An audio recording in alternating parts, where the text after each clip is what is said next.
What's up, Simon? Welcome to Nothing. the show. I was having a little trouble with the spaces, and hopefully Come our. on, Elon. I know. Come on, Elon. I like what I don't know what the heck happened, but I think that we're live on Spaces. I think we are. I'm sure someone out there in our awesome audience could do a quickie check. But how am I? I'm doing very, very well. I'm going to switch over my headphones here in just a little bit, but I am doing good. Been slamming busy. Lots going on in the crypto space and the Yeah, market as well. How are yeah. you? I'm doing fantastic for a Wednesday. Hump day. As Mhm. Hey! Yeah, there's a lot of stuff going on. I don't know if you heard about the gosh, there's so much stuff. Yeah, The AMM, the automated market maker, maker, market um, maker. Hmm. getting voted yay today for that to go live. I think on the 14th or something is the date that people are pushing around on Valentine's I Day. was gonna say, I'm like, so you're telling me that XRP, rather Ripple, because it's a Ripple vote, right? To do this with the XRP ledger and make XRP AMA. Anybody else in the crowd, please correct me.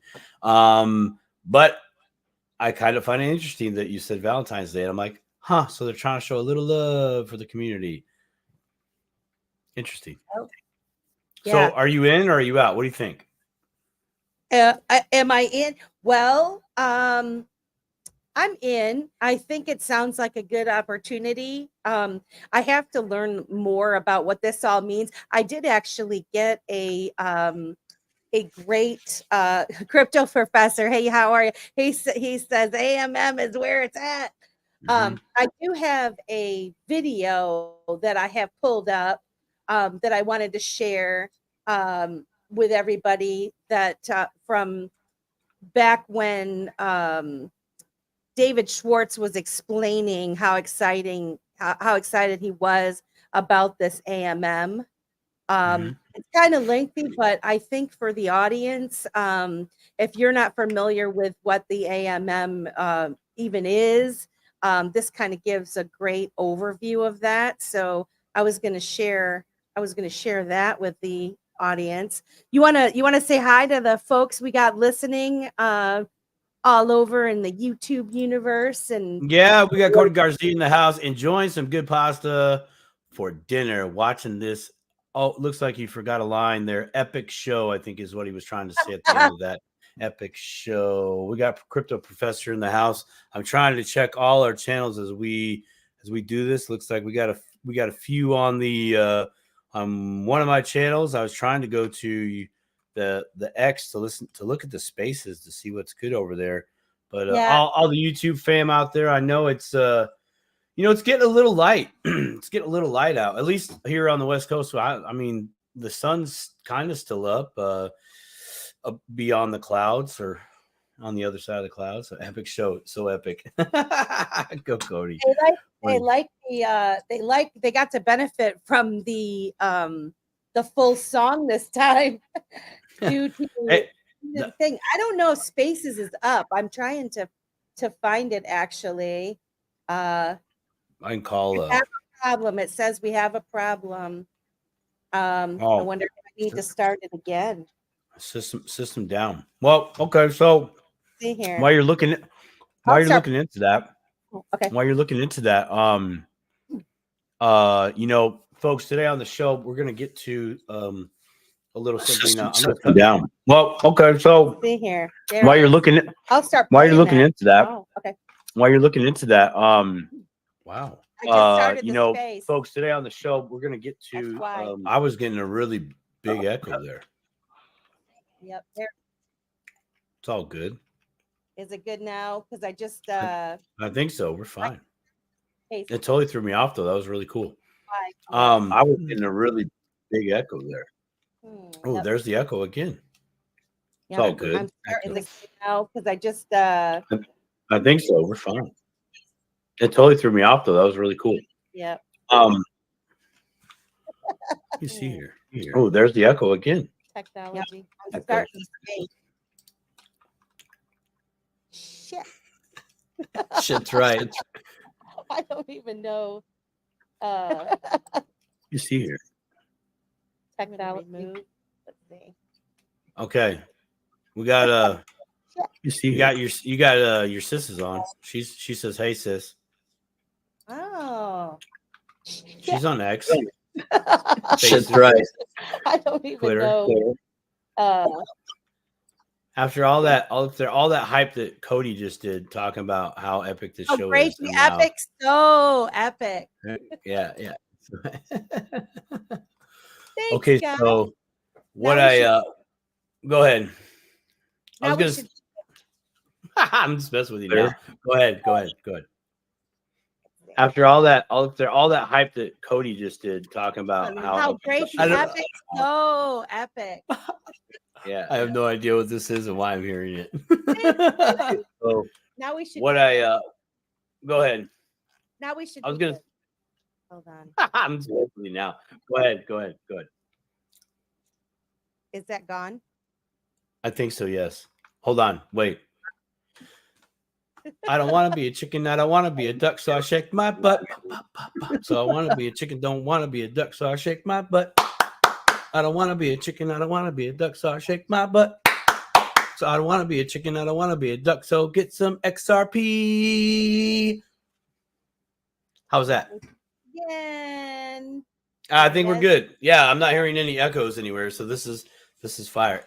I like it. Cody says, "Is this the multiverse of madness?" Yes, it is. Doctor Strange should be coming in at any moment now. I don't know from what timeline, so he may seem a little off, but yes, Doctor Strange is on the way. Who's Doctor Strange? Wow! Damn. Okay, all right. So here's your goal. Doctor Strange is coming in at any moment. I don't know what happened. I don't know from what timeline. So Doctor Strange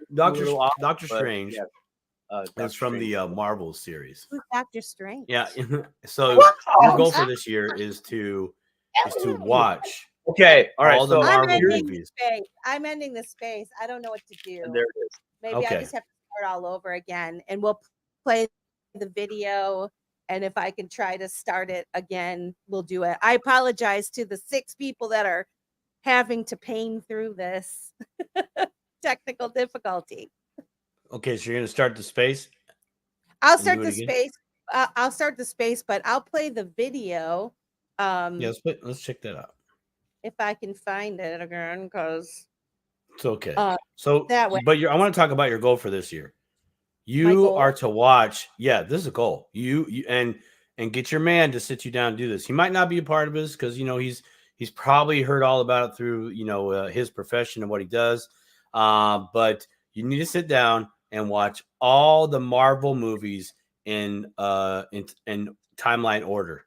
Okay. Now, me and my wife tried to do this once. It didn't work out because there's more and more movies. But at the time, we tried to watch all 18 movies. So this is your goal for the year. You have to watch from start to finish. How long at least the movies. Well, if you would just watch one a day, about a month. Okay, I can do it. Yeah, you might have to skip Wednesdays though.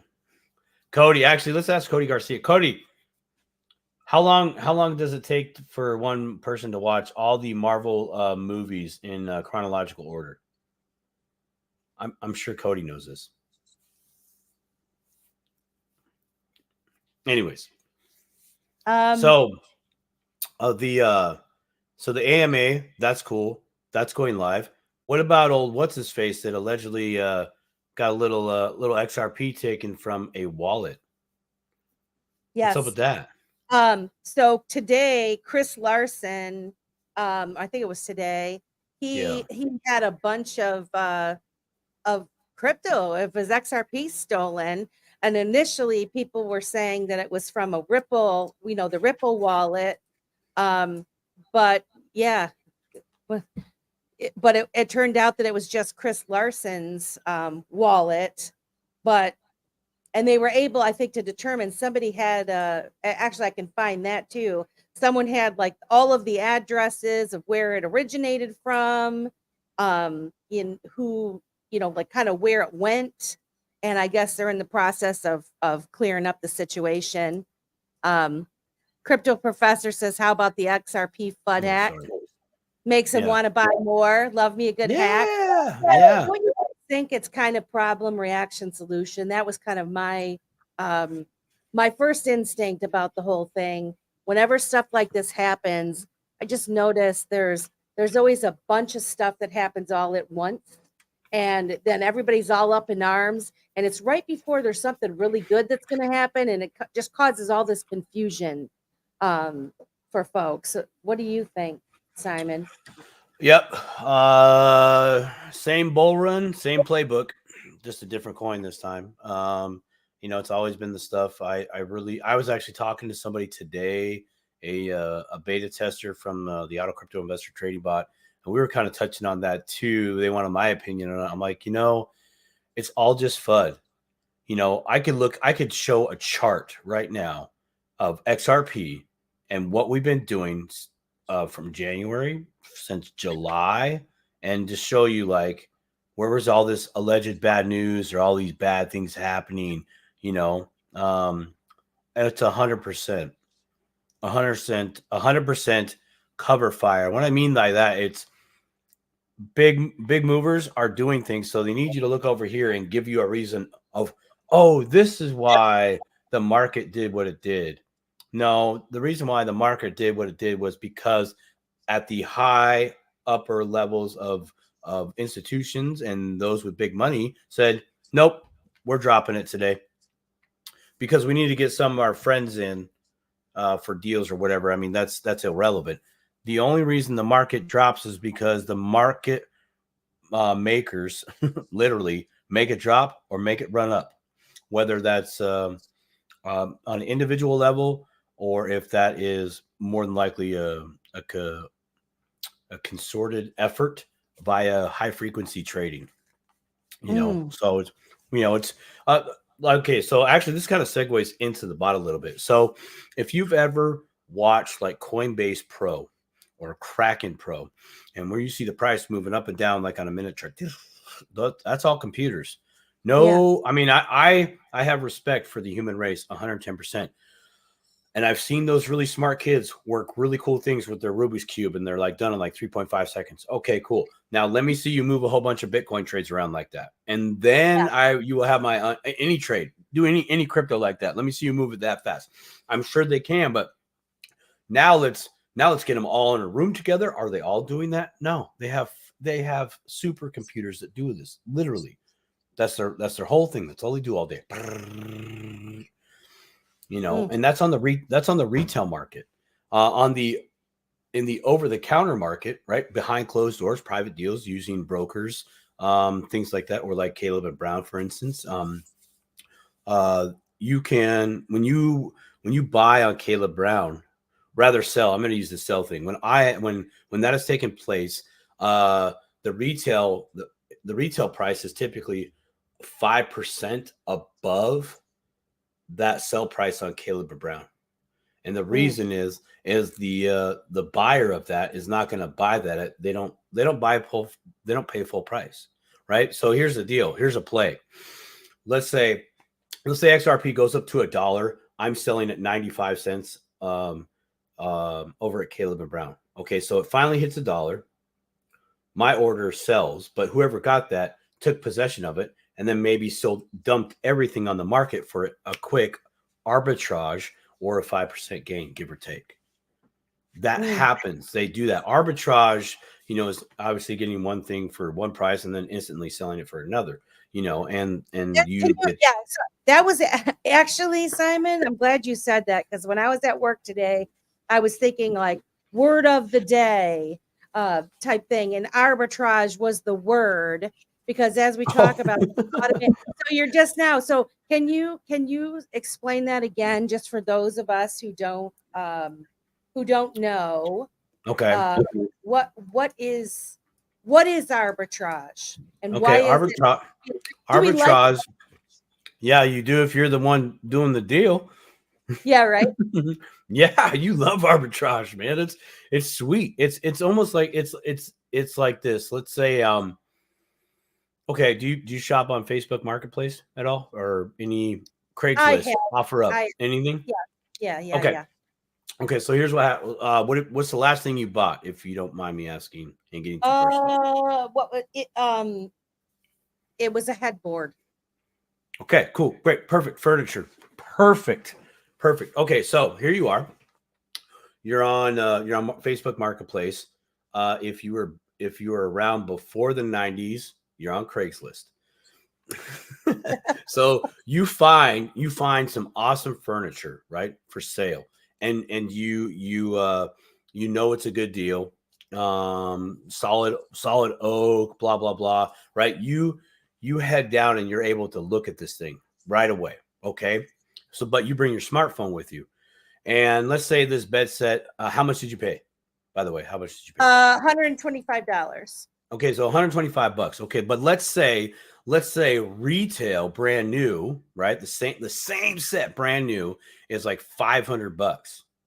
Okay, so you picked it up for 150. You could show up there with your phone and look for like maybe a brand name or some type of identifying marking on there or something like that. Okay, so you're there you're at, boom, you're shooting video of it. You're gonna shoot video of it real quick, do some quick scans, couple pictures. You're instantly gonna make a post while you're handing so and so the money. You're gonna say, you know, da da da da, same bed, same description, only it's $300, right?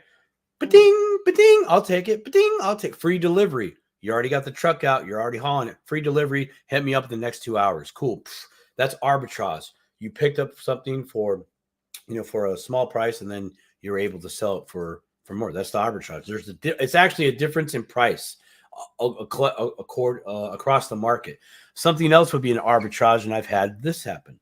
On one exchange, this was so cool. I couldn't even believe this was like a thing until it happened. On one exchange, I saw XLM selling for 13 cents.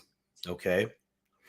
But on another exchange in real time, I saw it selling for 10 cents. I was like, holy crap, that's a 30% gain. So I panicked, but I did it like 2 times. I was able to buy some, transfer, market sell. Cool. Got the cash. Well, stable coin, sent it back over, did the same thing again, bought some more, did it. And then by the time I sent my funds back over, because things were taking time to confirm and all right. So this was over the course of probably an hour and a half, maybe 2 hours. But I did it twice. So I made 30% compounding on my $100 that I had. So, but it was just cool that I was doing it, because you were learning, know it was a thing. Right? I was, right. So there's arbitrage all over. If you went to crypto, it's not crypto.com. That's an exchange. CoinMarketCap.com or CoinGecko.com. You can click on a specific coin and you'll see that there is actually a price difference in what that coin is being sold at. So technically, if you bought it and sold it, you flipped it like that, that's arbitrage. I got you. Yeah. All my flippers out there know what that's talking about, where they go into Walmart. What's up? Earlier arbitrage wasn't. Should I play? Should I play the video? Yeah, let's go. That I let's go back to your video. Absolutely, I think we should. But it is all about arbitrage. Liquidity is sort of the secret. I gotta stop it and share, because last time I did this, I forgot to put it to the stage. So when I do it this time, and add to stage, there we go.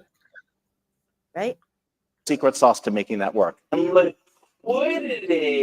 I hate when people slow them down like this. The secret sauce to making that work. The other thing that I wanted to play that back real quick. I'm sorry. Can you play that back real quick? Did he say that liquidity is the secret to the secret sauce? Okay, just want to make sure. Is a secret sauce to making that work. This Okay, is cool. when I'm listening to this, I want to listen to it together, and then kind of figure out like what I think it means and get your take on it. Okay, that's fine. Liquidity is sort of the secret sauce to making that work. The other thing that I wanted to talk about is automated market making. As I mentioned before, the XRP ledger is the OG DEX. We had a DEX in 2012. We have cross-currency payments. We have issued assets. We built the XRP ledger. We designed it, and other people have extended it with the payments use case in mind.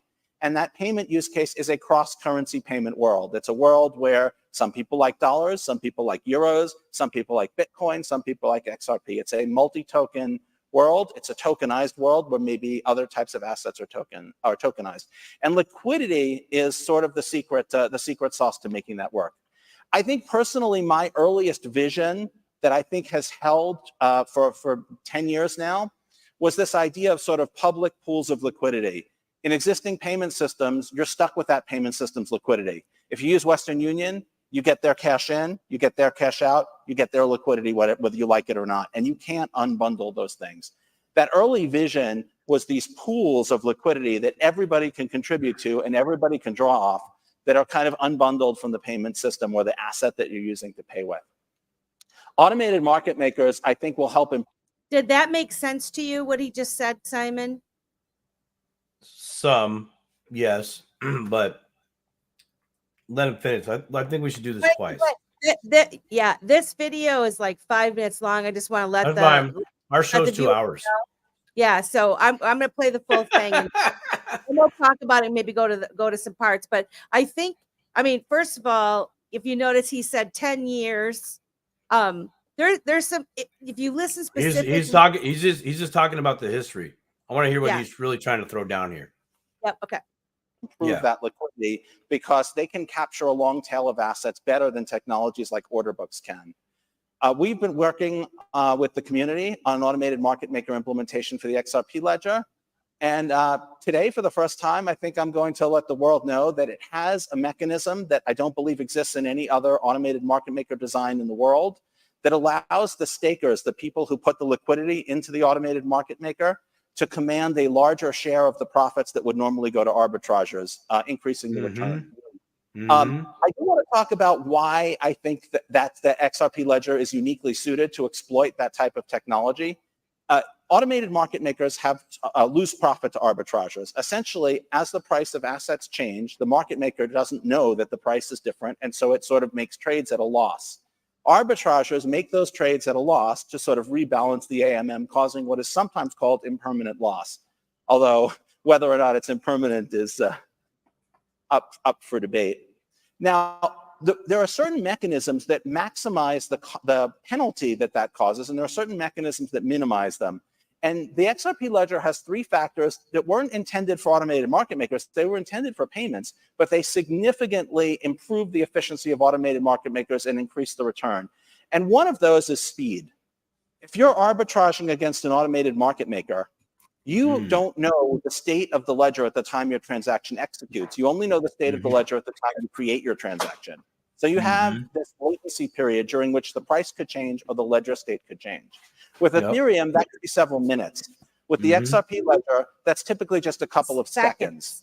So that's a significant sort of inherent feature of the XRP ledger that makes arbitrageurs arbitrage more efficiently. And the earlier and the quicker an arbitrager arbitrages, the less loss the pool suffers. If an arbitrager waits until the profits are large, that means the losses are big, right? You want an arbitrager to arbitrage as soon as there's an arbitrage opportunity, which is the second.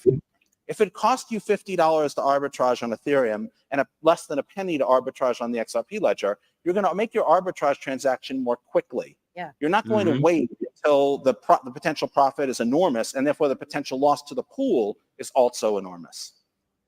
So the fact that the XRP ledger fees are lower is going to mean more of that money that would go to arbitrageurs stays with the people who are staking the pool. And that's what you want, because if people don't stake the pool, there's no liquidity. You want the stakers to reap the rewards of their staking so that there will be these deep pools of liquidity. And the third feature is fairness. How many of you here know what MEV is? No hands, okay. One or two. Okay, I got a couple over there. I think those might be Ripple employees. But NEV is what Ethereum miners do sometimes, and they have no choice. Mining is cutthroat. If I can make more money mining than you can, I'm going to grow my mining operation. I'm going to put you out of business by raising the difficulty. If you can make extra money mining, you pretty much have to. You have no choice. You have to do it because otherwise you'll go out of business. And one of the ways that miners can make more money is by gaming automated market makers and decentralized exchanges. They essentially front run. They essentially say, oh, I'm not going to execute this transaction, and I'm not going to execute this transaction, but oh, I am going to execute this transaction, even though it paid a low fee, because if I put my own transaction in front of it, I can make a profit. Most of those profits are user losses. To some extent, this part of it is to some extent a zero-sum game, right? A front runner who makes money from a trader is taking money out of the trader's pocket. And you can't do that on the XRP ledger because the federated Byzantine agreement algorithm doesn't have one, there's no miner, there's no one sort of dictator of the moment who gets to decide what goes in the block. So those three features of the XRP ledger that it's had, forever, make automated market makers work much, much better. And then with the mechanism that we're working on that will allow them, the pool, to recapture much of the profits that the arbitrage makes, almost as if the pool were arbitraging against itself, we're hopeful that that will incentivize very, very deep pools of liquidity on the XRP ledger that will make movement between tokens very efficient. Okay. All right. We're not even going to get in. We're not even going to get into whatever that stuff we talked about pre-show. Go ahead. Yeah. So, all right. And this is me not knowing. I don't know a lot about all of this stuff, but I'm trying to understand it. First of all, the three key points where he talks about the speed, the low cost, and the fairness. And what stuck out to me as being something very important and different when it comes to arbitrage, because right now you've got the big dogs, like you say, like you can't beat these automated systems where how he explained where you don't know, you put it in, you don't know what it could be at any moment. The price is changing in that. And so a lot of times it sounds like they wait until they're going to make a big profit before he moves.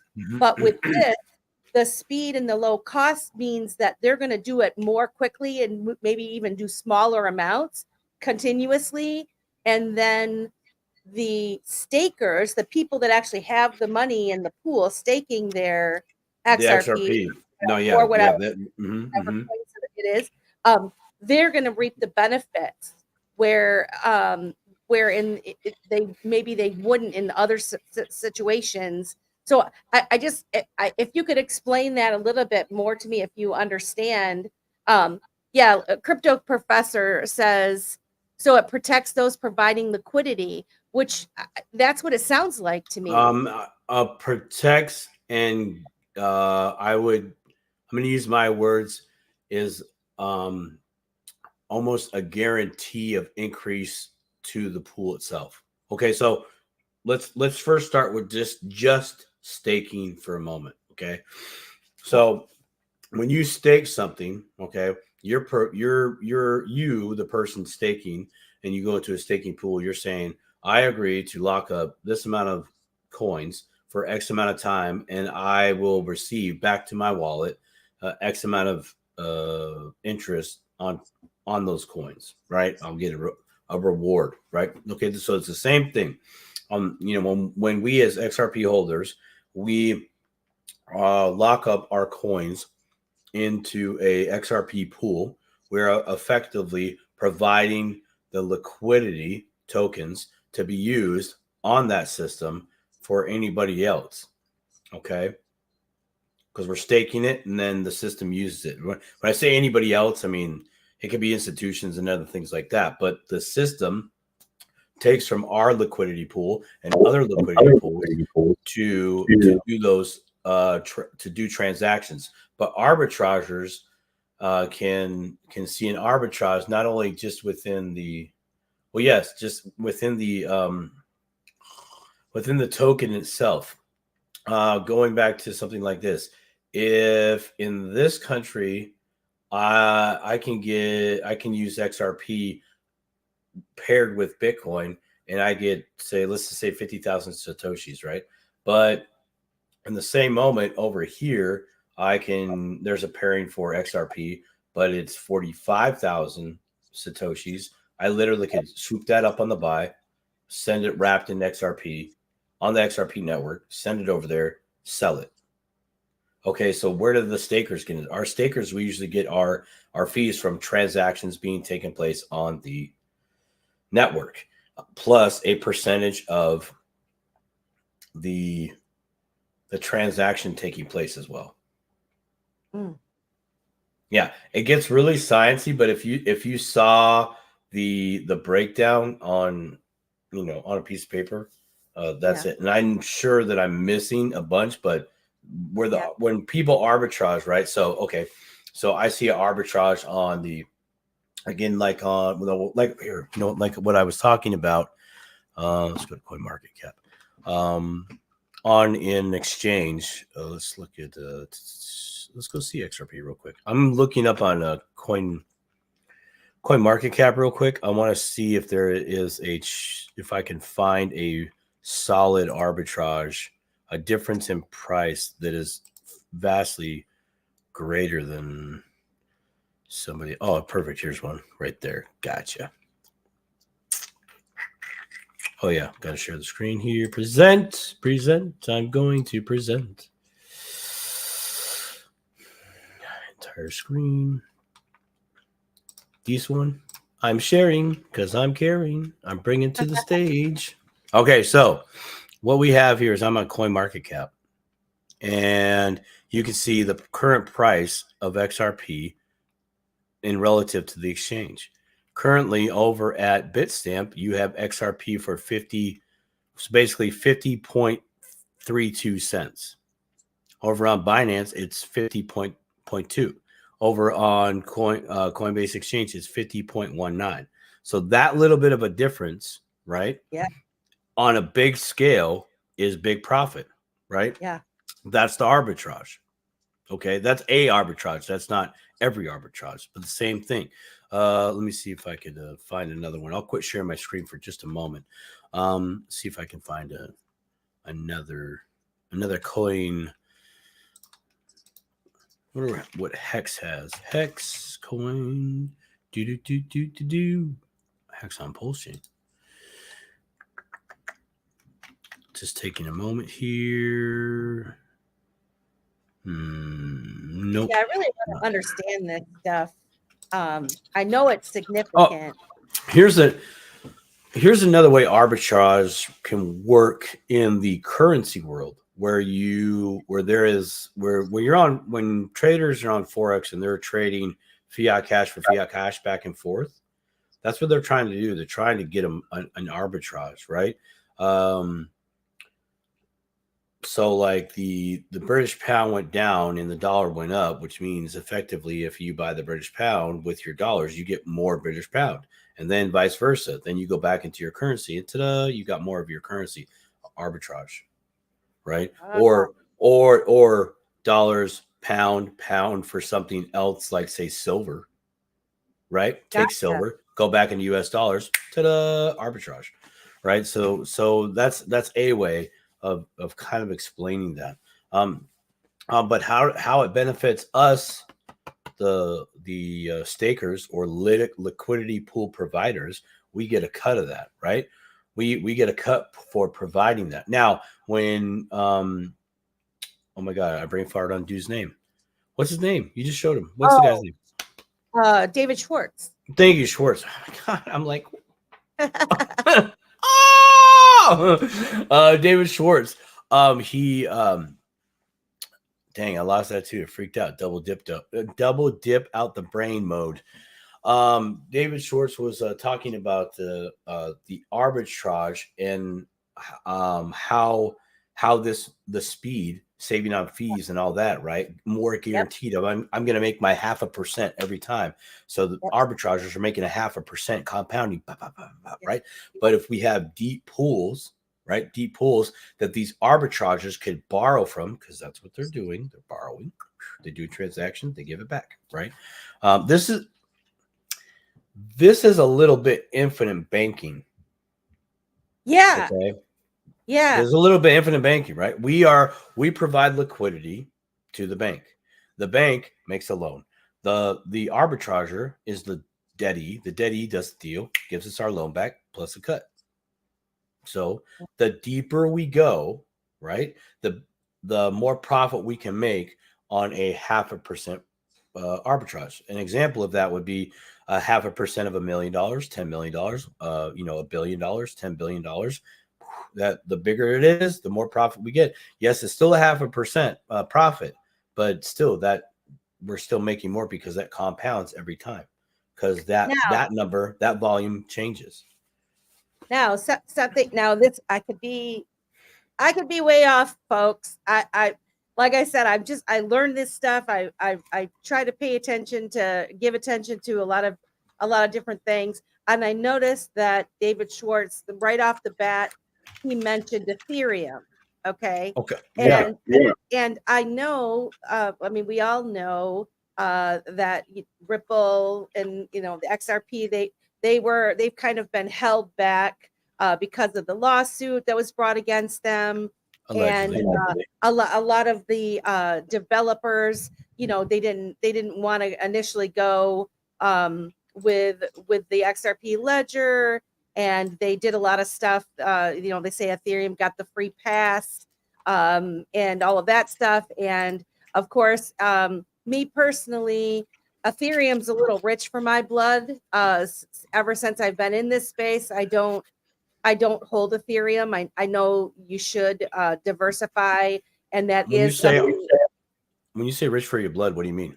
I'm saying it's expensive to move the coins and in That's tokens. right. So you're talking transaction fees. The transaction fees are too high for me. And it never really made sense. And so when he's talking, he kind of made in the beginning of his talk there, he had mentioned, it was slower and expensive.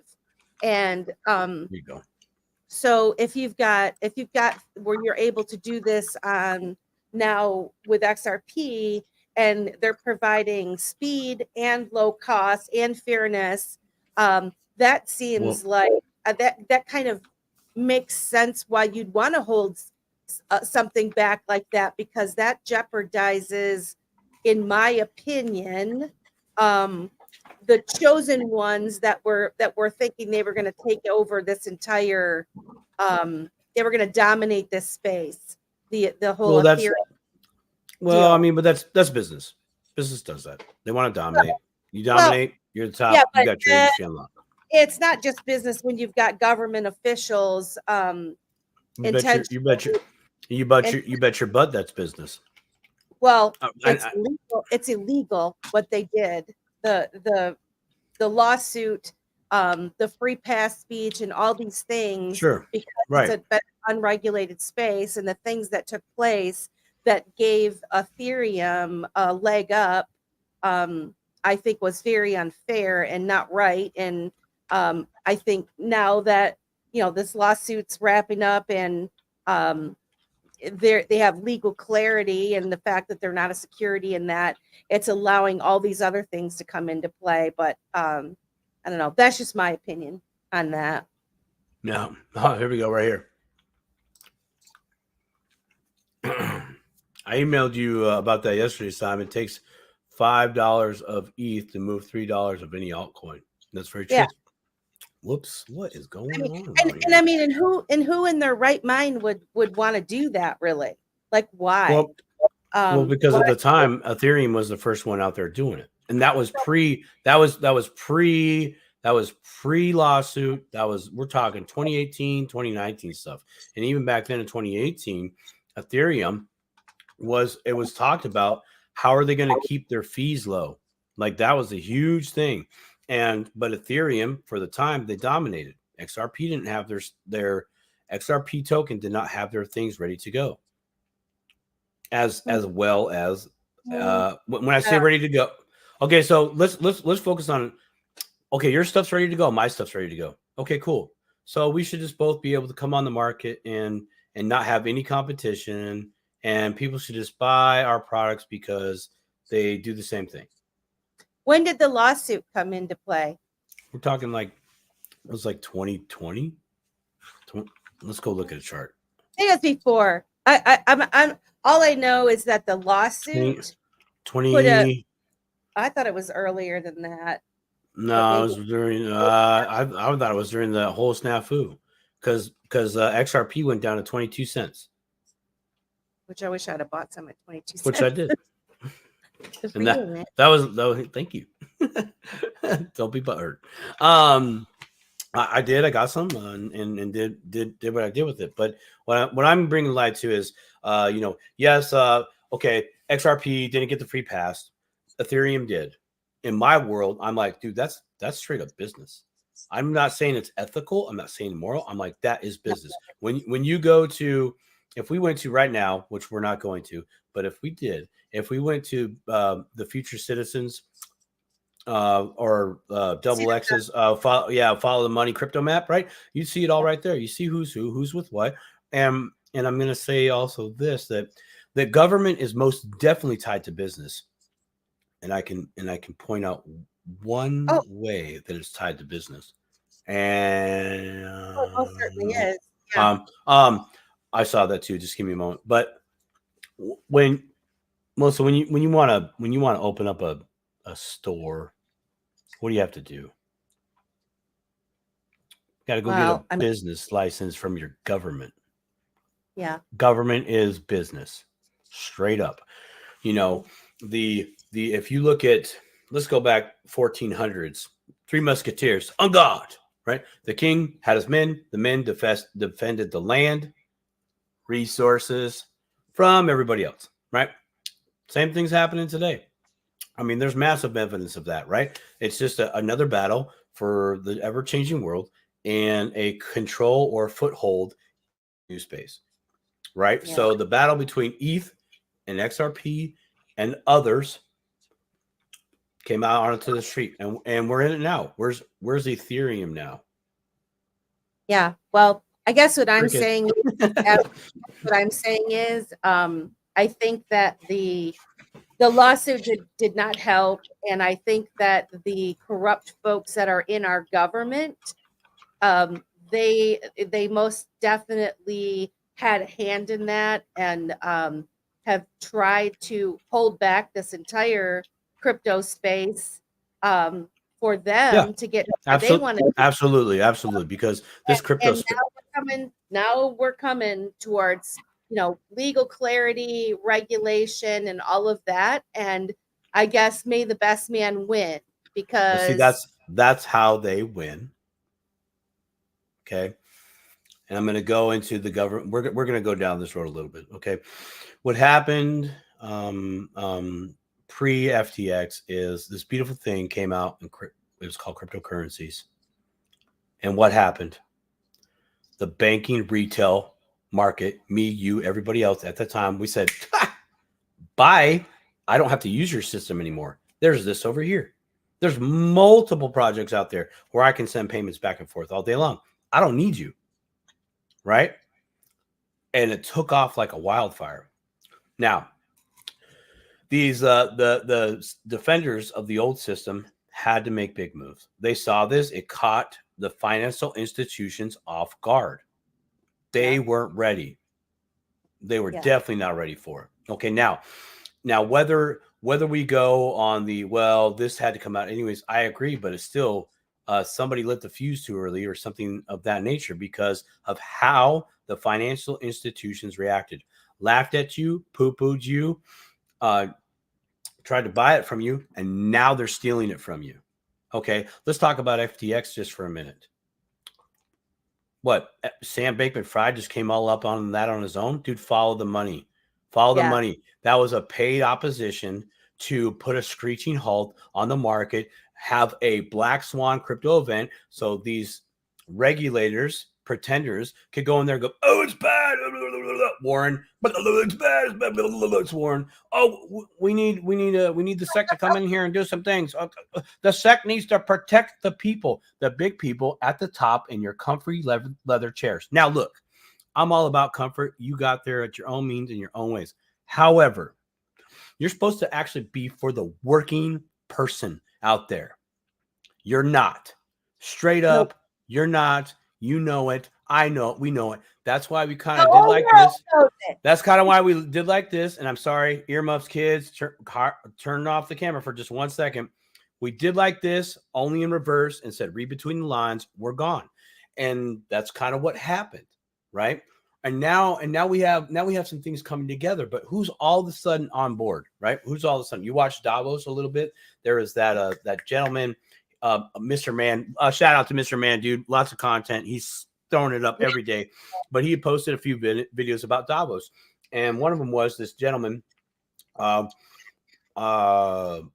was a asset manager for Tether. Right. That was Tether was one of their clients. And he's all like, they got the money. Yeah, they got it. You know, it's good. You know, and I felt like a little sales pitchy there. I'm sitting here thinking, I'm like, dude, that's your client. They pay you. Of course, you're going to say good things about them. Like, I'm not going to fault you for that either. And yes, they may have the money, but how much money are you giving reference to? Thirdly, what I thought was great, though, in that second part was news anchor had said, do you think Bitcoin's price will recover after this blah, blah, blah? Like they were trying to do this quick paint the thing. This dude straight up came off all real. He's like, that's not why. And I was like, oh, finally, some dude truth like, dude, he kind of came off just like at the bar. Hey, bro, come on. It's not like that.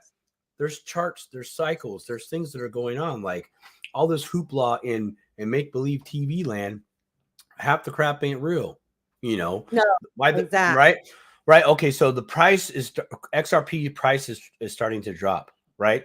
Why? Well, because a lot of big, important people, in my opinion, institutions need to scrape this up for dirt cheap.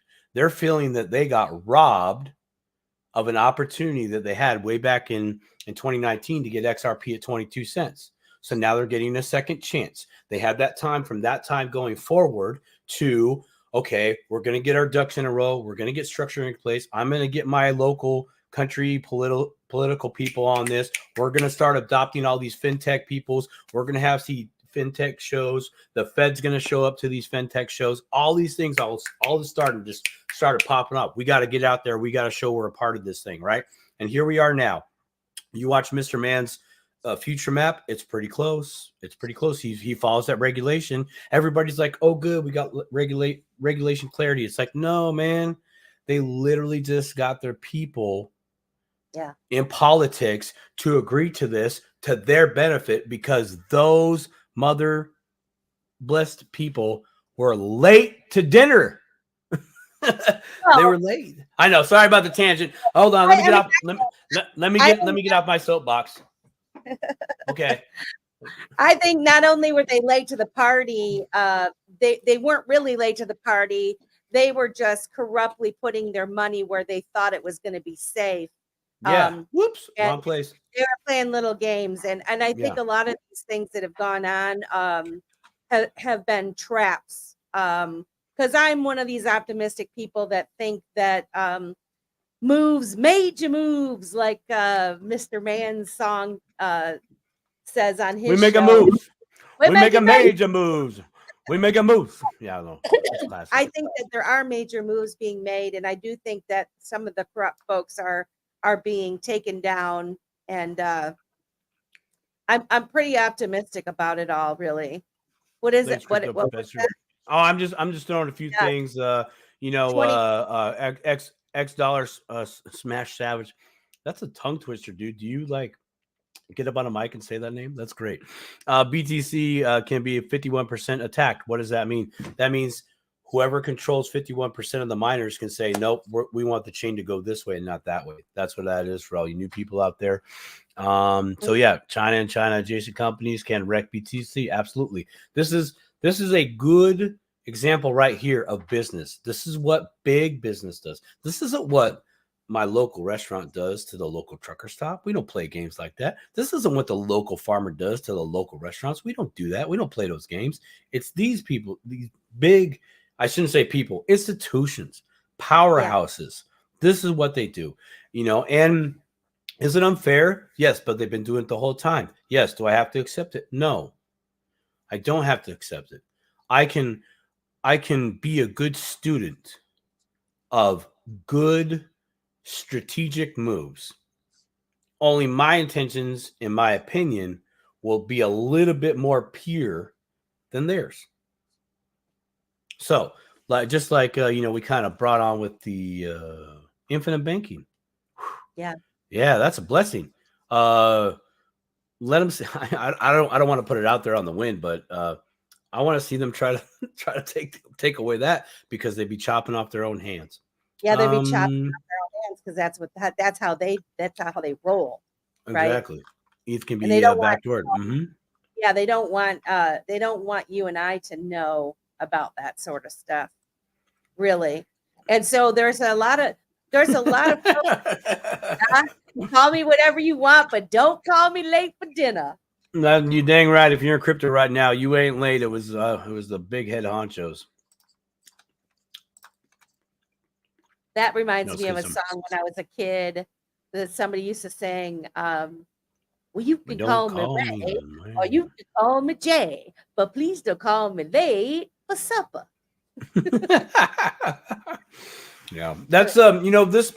I'm glad you brought that up to Melissa, because that's what we've been looking for. In the XRP community, that was kind of the whole deal with staking, right? But it's the same thing that we're doing, though. The difference is where Ripple has allotted XRP and the ledger with the XRP runs on. Where those individuals that created that system said, if we can save them on fees, we're making money, or they're making money. They're happy, we're happy, right? So that's the play for us. It's not so much that we make more money on the arbitrage. We actually really make more money on the saving of fees, or they do. Yeah.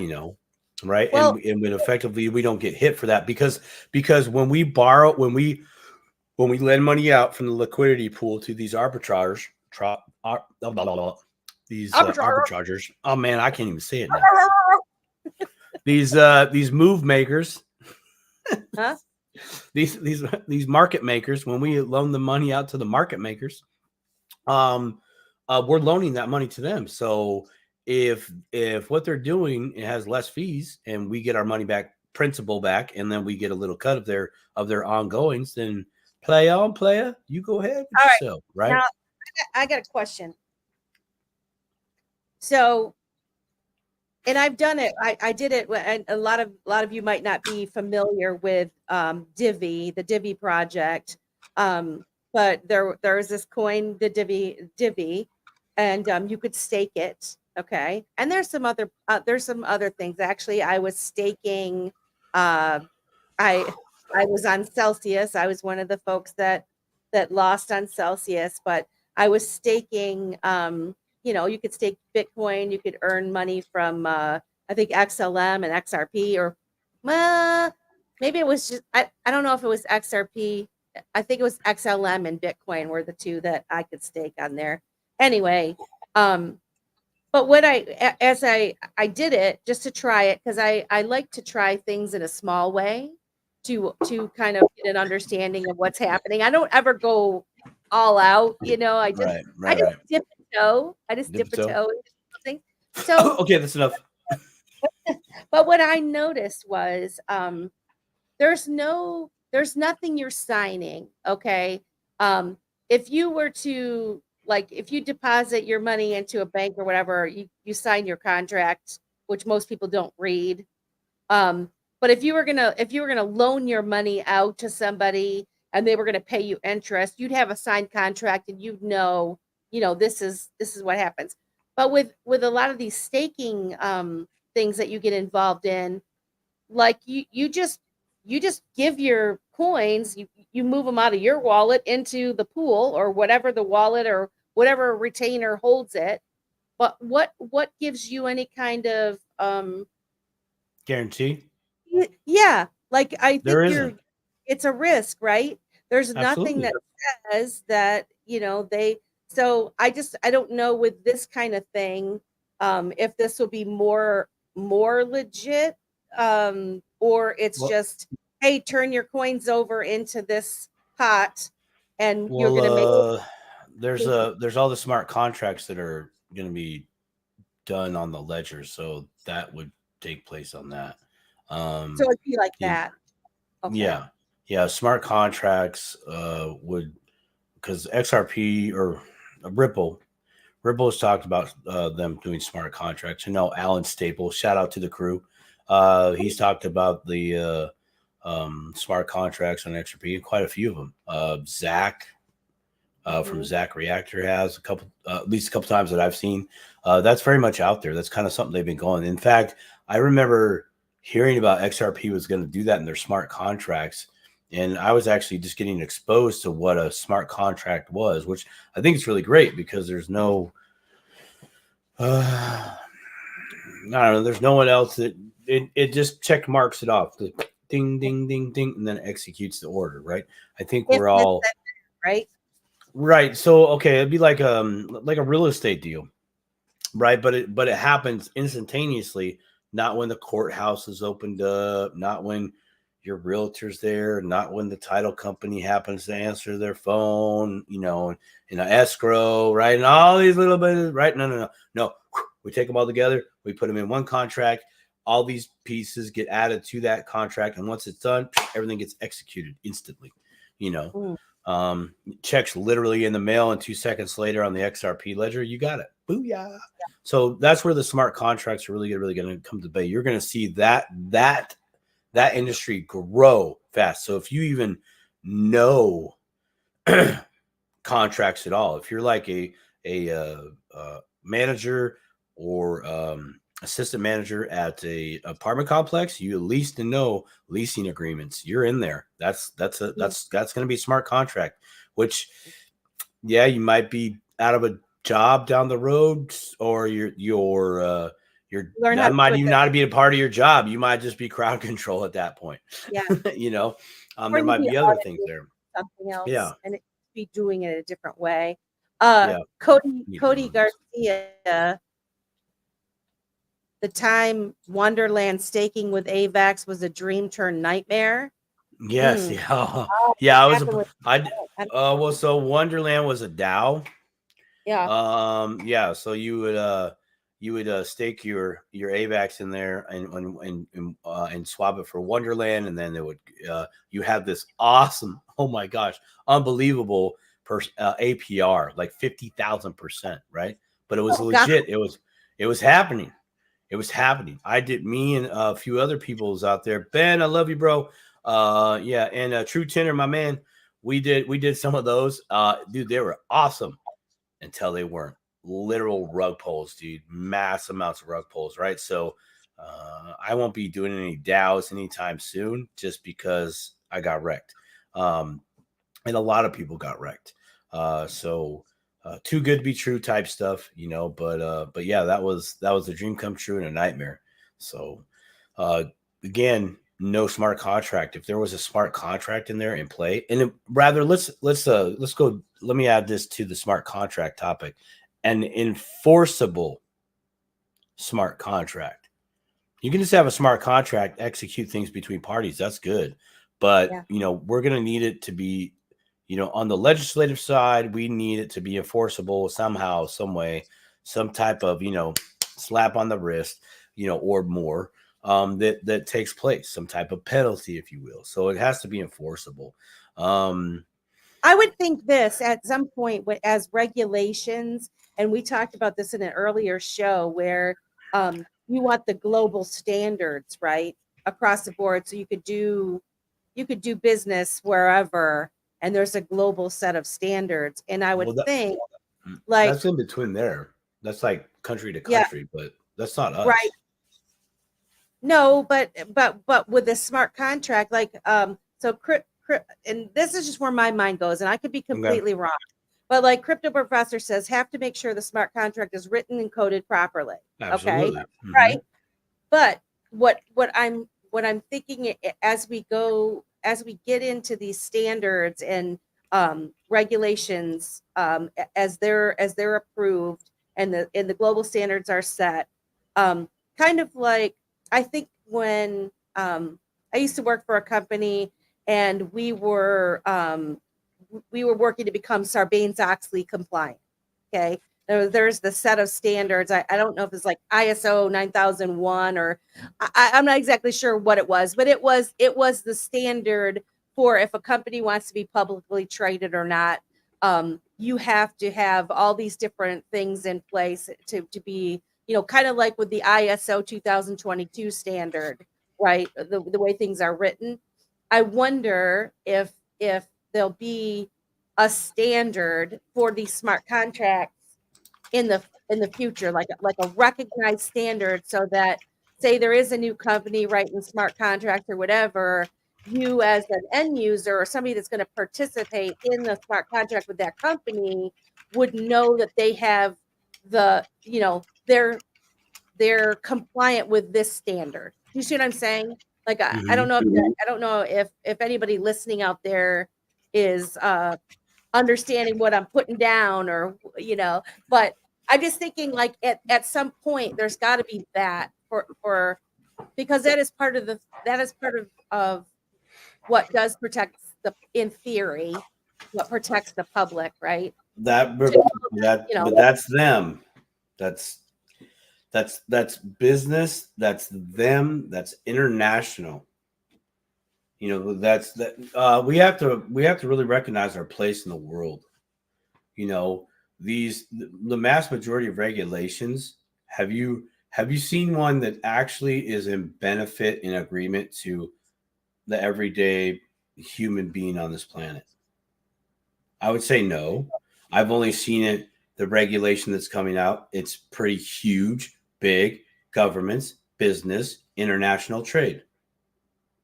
So that right there, it's not for, in my opinion, it's not for us. It's not crafted for us.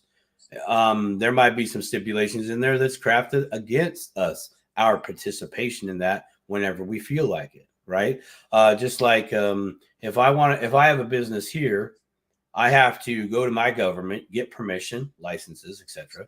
Then I have to pay my government to do business with another business in another government jurisdiction, but I have to also pay that country government to do business in their country, right? So that's what's happening is these big, what I say, institutions, entities, etc. When they're coming together, it's good for them. When I look, the way that I view regulation, I really haven't seen one bit from my viewpoint in USA that has actually been beneficial on the big stage. Now, that aside, I have seen locally in the US that there have been states that have been taking a pro crypto position, and if you have a business, you can be in those states, Texas, Wyoming, Florida, etc. Right? Those have been beneficial to businesses, again, in those jurisdictions, and they will start with the people to entice the people to come there to what? Start businesses. This is where I say government is 100% business, straight up. They make the rules of engagement, how to do business back and forth. I mean, what I can do and what I can't do when we're conducting business, doing business actions, competition against each other, or in joint ventures. All those rules are laid out. It's not all laid out for what I can do in my personal life with my crypto. That like there's a huge separation there that I think is limited to us even right now. Like with us providing the liquidity. Okay, every XRP holder, right, are one shot to sit at their table that they built, right? You know what I mean? Like we get, okay, cool, we get to provide liquidity. The arbitragers, whoever they are, probably big business, doing very good at what they do for lending back and forth, etc. Big banks, they know how to arbitrage very well. They're very good. Banks are very good at being banks. Banks are very good at doing loans, but we're giving them the money to go do the same thing that they've always done. Now, on the XRP ledger, it's a little bit more fair because the fees are less, and that less fees translates over to the liquidity pool. But in just the topic of rules, regulations, etc., it is good that these countries are getting together to talk to how to do business with each, to have their businesses in their jurisdiction do business with each other at an international level. This is good. They have to talk about that. They have to come to agreement on that. That's why everybody says regulation is good. But when it comes down to the natural man or person here on this earth, from my viewpoint, I haven't seen one thing that really actually benefits us at that level. You know what I mean? So I adopt the old saying, if you can't beat them, join them. But that doesn't mean you have to be in bed with them. That just means you're a close student to all their processes that they do, every strategy that they've implemented to, at some point, be at their level of playing field, if you will, right? If you want to be a millionaire, go read what millionaires read. Go do what millionaires do, product of your own environment. And that's what I say. If you can't beat them, join them. But I don't mean like, hey, I'm going to create a treaty with these people and it's all going to be hunky-dory. No. Why they make their millions and what they do with their millions is vastly different of why I want to make my millions and do with what my millions I would like to do, right? And that gets back to intention, but we're not here to talk about intention today. But backtracking, that's why XRP Army, in my opinion, the everyday Joe is like, yes, this is the one for me. This is the one to at a minimum that will elevate my life, or maybe I feel like I'm in the everyday gutter of society, so to speak. Okay, and that's just a loose term. Okay, everybody has a different version of what that is. But if you got a hand out of the gutter and one foot on the curb, it would be XRP. It would be this XR doing the AM or the AMM. That's going to help you out, right? What we talked about last week, same thing.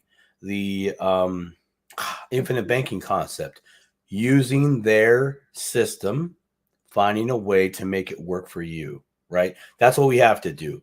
But all that regulation, all that contract typically benefits those companies, those businesses, etc. It's never really us unless we figure out how to use it, right? I understand where you're coming from with that. And I do agree, that the interoperability and the global set of standards and that, but it does trickle down to us. And as far as regulations never benefiting us, I do think there's many incidents where it does.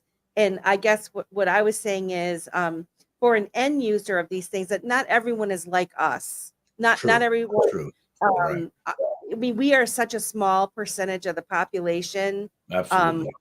You were saying earlier that the crypto space just took off, and a lot of people did, but it was still is such a small amount of the population that even gives any attention to this whatsoever.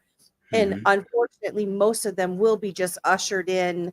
However, the main the bank and the big dogs want them to go. They're gonna go the way that they want them to go.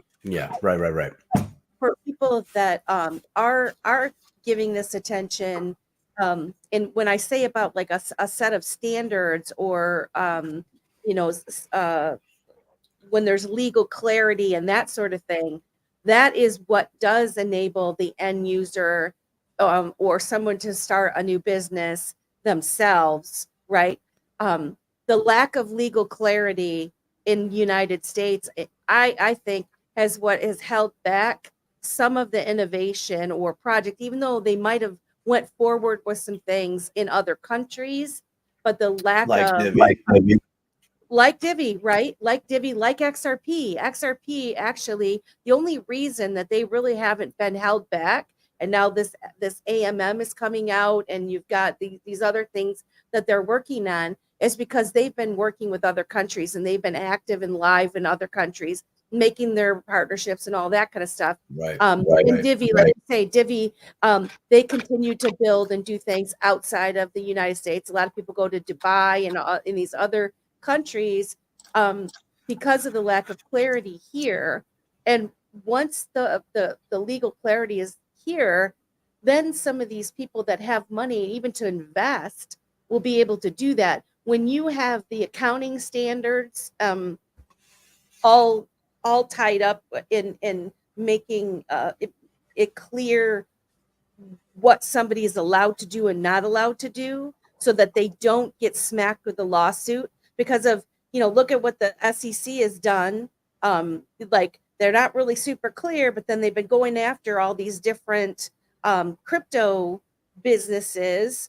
And even though they tried to be clear about what they were doing and ask for advice from the SEC, they went after what was it? Was it Libra or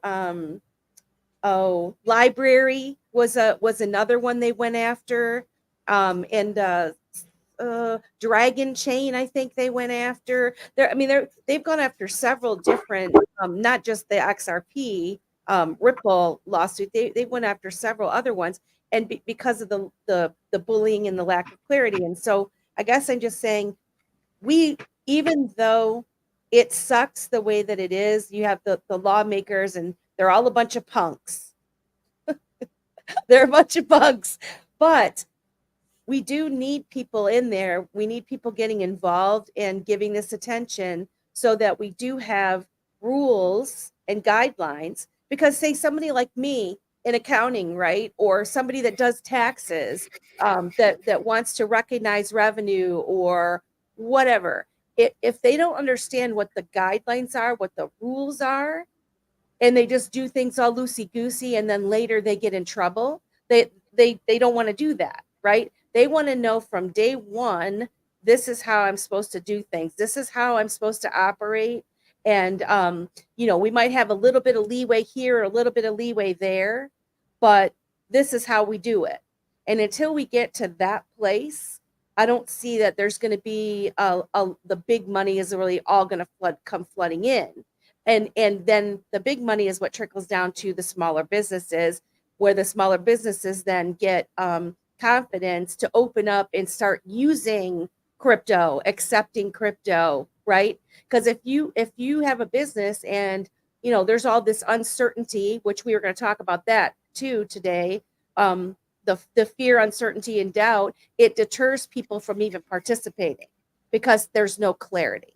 And until there is clarity, they're going to continue to be able to use that as a weapon, I guess. Well, see that?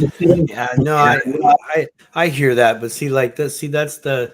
I guess for my personally, I just have a problem with that. Hey, Dad, can you make rules so we know how to play? Like, dude, when I do a sell to somebody, I sell my trailer. I don't need mom and dad to tell me how to sell a trailer. I don't need mom and dad to tell me how to make up a price on it. I don't need none of that. I would say that, at least from my own experience, I've viewed a whole bunch of unnecessary rules and regulations on things that it's just like, why is this here? And nobody can actually explain it in just basic terms. Kind of like if you stick a key in the light socket, you're going to get electrocuted. What's that? Oh, you're going to die. What's die?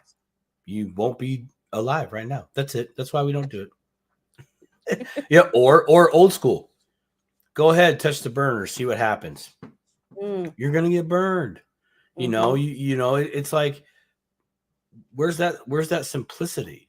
It's like we look for clarity, and it's like, dude, let the market define clarity, right? Because I'll tell you what, when the mob is with you, and I don't mean like the mafiosos, I'm just talking people. Okay, when from a business, if you have the people and you serve the people properly, they show you the mutual respect. Okay, if you do them wrong, they do you wrong, and you're done.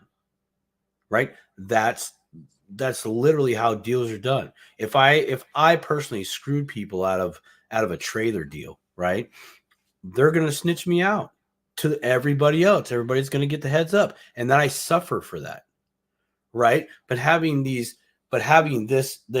hey, here, you make the rules on all this. We're going to be 100% good with it no matter what. We'll operate right here, even though you left yourself an out, but didn't give us the same out. That's okay. That's where I just have a problem with that because we've seen that. We've seen that. So it's like, when I hear we need regulation. No, businesses need regulation. That's it. Because that's business. Well, that's what I'm talking about, really. I mean, I think it's business. Talking about peer to peer, right? You're saying there's a major bleed over with that about the peer to peer to peer. And it's just like there's or using bartering with each other. Here's there are rules about bartering. Here's a classic example. Shout out to all my cryptopians in New York. XRP gets relisted on Coinbase. Coinbase says, "Oh yeah, man, you guys can have it, man. You guys can buy." Oh, sorry, New York. Sorry, your leadership there says no. You can't have this. Daddy said no.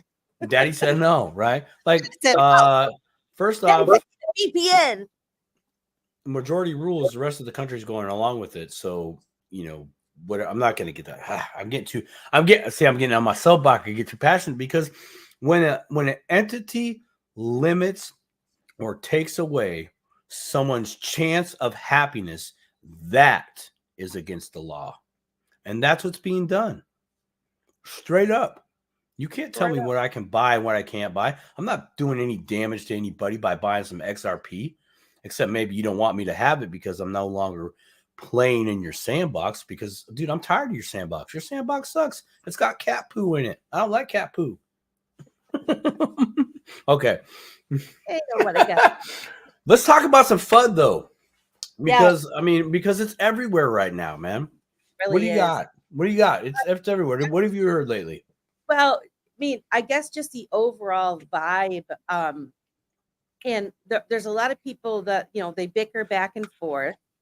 That's one thing, and then others I've seen just a bunch of different people saying, I'm selling all of my my XRP. I've had enough. It's take too long, and now there's the compromise with the wallet, and they just want out now. And I'm like, bye. I mean, it's really silly. All this time. Yeah. And I'm very suspicious of so many of them all of a sudden popping up. I don't really think, I have a theory that there's a lot of folks in the social media world that I think they're just plants of one form or another. I don't know who's paying them. I don't know what the objective. Well, I think some of the objective is to muddy the waters as much as possible and create chaos. They do it in politics. They do it,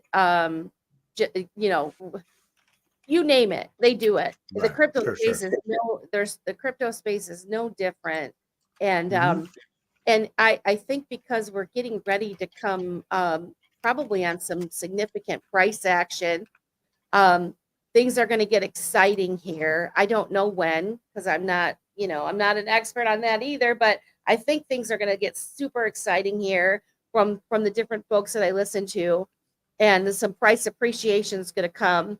And so it's very possible that they're trying to get people to sell it so they can grab it at low prices, because when they starts going up, you don't want to pay more. Who wants to pay more for something that they know is a solid investment?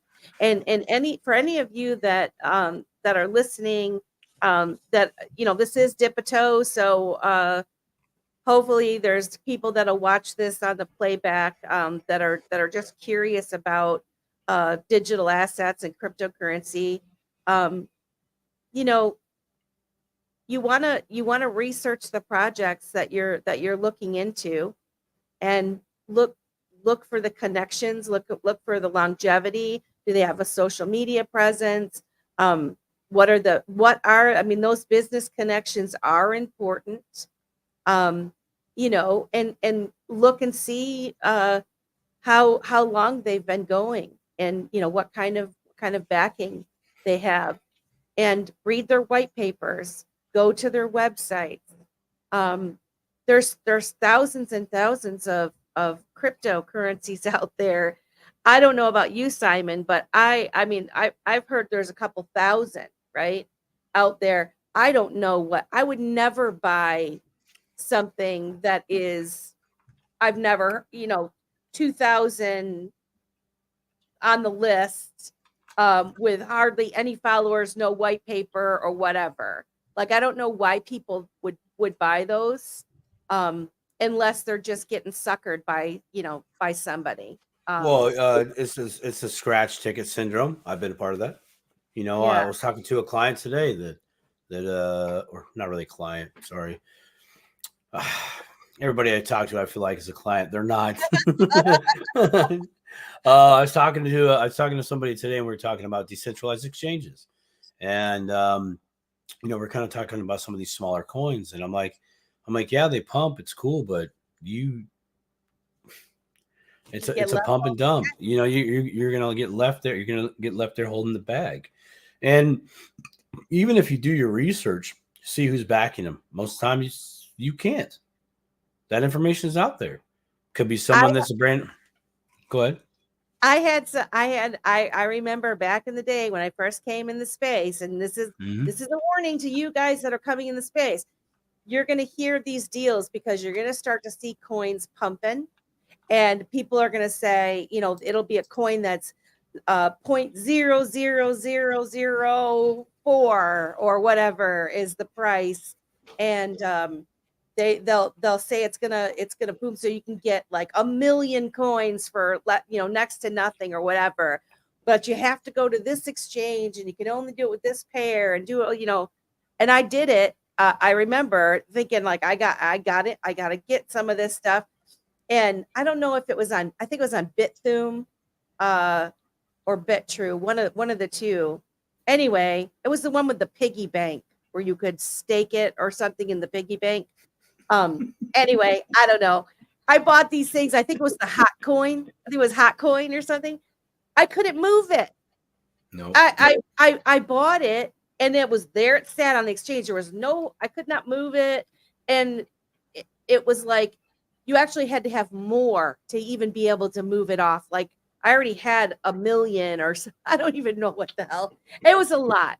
But all I'm saying is I didn't know what I was doing. And I was trying, I do baby steps with stuff. So it wasn't like I spent a lot of money. But the thing is that if you don't understand the pairs, and you don't understand from the exchange, if you're going to move it into a wallet, what wallet will actually hold that abstract coin that you just bought or token that you just bought, you might have something that's just going to sit there on the exchange. Right? Do you I mean, so. Yeah, but there's a lot out there, on that, but I would suggest, like, sorry, XRP Army, I'm just gonna say it. Just go get Bitcoin. Start with Bitcoin. Don't mess with anything else, because even in New York, you can't get XRP, so that might not be the one for you to try. I feel bad for my people out in New York, man. That just that makes me agitated. Anyways, whatever. As I said pre-show, I'm feeling a little saucy. You better tell me taking Simon, you need to take a nap. Yes, be very careful. And how do you be careful? You can go to a website like coinmarketcap.com, or you can check out coingecko.com. They're both a tool you can have in your crypto journey. You can go to these websites. You can look up the coin. And that also can be a challenge because some of these coins now have the same ticker or close to. Yeah, You know what I mean? So sometimes these coins will, over time, through their journey of growth, they change their colors, their branding, they change it, right? So there's always constant updates, but they're just trying to be on the scene first, right? Or, get out there. Oh, we're doing this. Yeah, we got to get there. Yeah, we're launched. We're live, but we're doing a beta. Actually, we're doing a core beta. Actually, it's just me and my cousin. We're doing, but we're live, dude. We're live. Yeah, there it is. Thanks, X dollar. 23,000 cryptos on the market today. There it is. That is a lot. Yeah, that is a lot. Right. So I mean, drop. Let's implement the 3 zeros project and just get rid of those zeros there and just 23 of them. Call it a day. Make your life simple. Only a 0.5% going to survive. Let me see that. Hold on a second. I want to pull out a calculator. X dollar smash average. Is this a friend of yours, Simon? All cryptopians are friends of mine. I know that. I just wondered how X dollar smash savage came across our show because I haven't seen him before, and I wanted to welcome him. X dollar probably. I would say they are a stapler. A stapler? Yeah, they're from the crew. I've seen X crew? dollar. I've seen some people X dollar over there on the crew before. All right. Okay, so by the way, X dollar there. I'm gonna put that back up. So only 0.5% going to survive. That would leave 1,150 of them. I don't even think it's gonna be that. We might be in the. I'm thinking it's gonna be 0.01%. Yeah, it's gonna be just a 0.1% there. That's what I think it's gonna be. That would leave us 23 tokens out there after it's all said and done. In my opinion, I could be wrong. I've been wrong before. I think it's going to end up being less than 100 for a while. Like it'll pare down and pare down and pare down. Well, we're gonna have a lot of acquisition. I mean, just consolidation. Yeah, like Davos, Mr. Man, once again throwing out some good content there. He showed a video of somebody else's video that had someone from XRP, from somebody from Hedera, Hashcraft, and another one from Algo, and they're all having a nice little chit chat, and that could have just been over, some tea and cakes, probably not, but that's where deals are. Yeah, that's where deals are done. Deals are done with tea or coffee and cake, dude. Straight up, that's where the magic happens. Now with Budweiser, I don't drink anymore. But I protest that now. Oh yeah. Oh yeah. Is that the OG? Oh no, that's White Russian. I was like, are you really drinking Budweiser tonight? Like, are you feeling okay? Do you want me to send you something? I used to like to drink beer, like go and taste all the fancy beers, but I can't do it. My body doesn't like it. So I don't drink it. No, my body didn't like it. I'm just gonna leave it right there. Next time we're around a campfire, I'll share stories. But until then, no. We totally should plan a camping outing. We always said we were going to do that with Farmer John and like get a bunch of us. I think if we can get Farmer John and Alan from the Staple Crew to talk, I think we'd have some cool camping parties. Yeah, that'd be awesome. Oh yeah, yep. Hey, I got a question for you though. Yeah. Did you sign up yet? You didn't sign up for the Auto Crypto Investor Trading Bot. Did you sign up yet? All you have to do is sign up, and then you call me, and then I help you connect to the bot to the exchange, and then you set it and forget it. I actually have the website up. I can show people. Oh, okay. Well, yeah, show. Let's just show them. Sure, why not? Out of hot water a little bit. Sure. No, you still sign up. You sign up right now.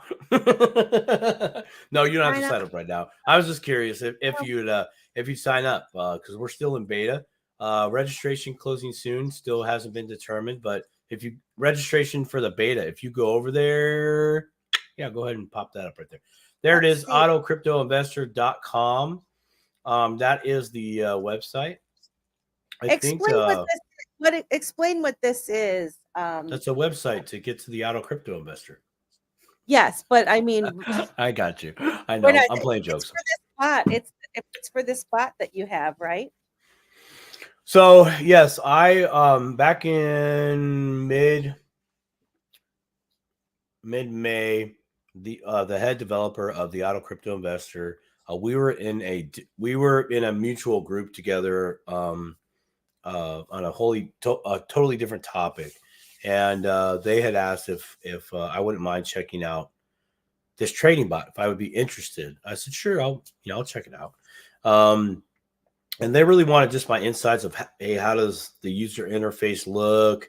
How are your trades going? And I traded before, so I kind of knew about that, at least enough to make a little bit of money or profit, lock it in, or accumulate. No, buy the don't break your hip, buy the dip, that type of stuff.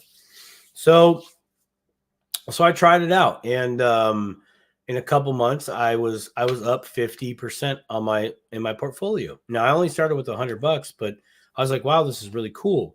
So I've been in constant contact ever since then with the head dev, and how this works is through a number of different protocols and uses a number of different indicators to know when to buy or to sell.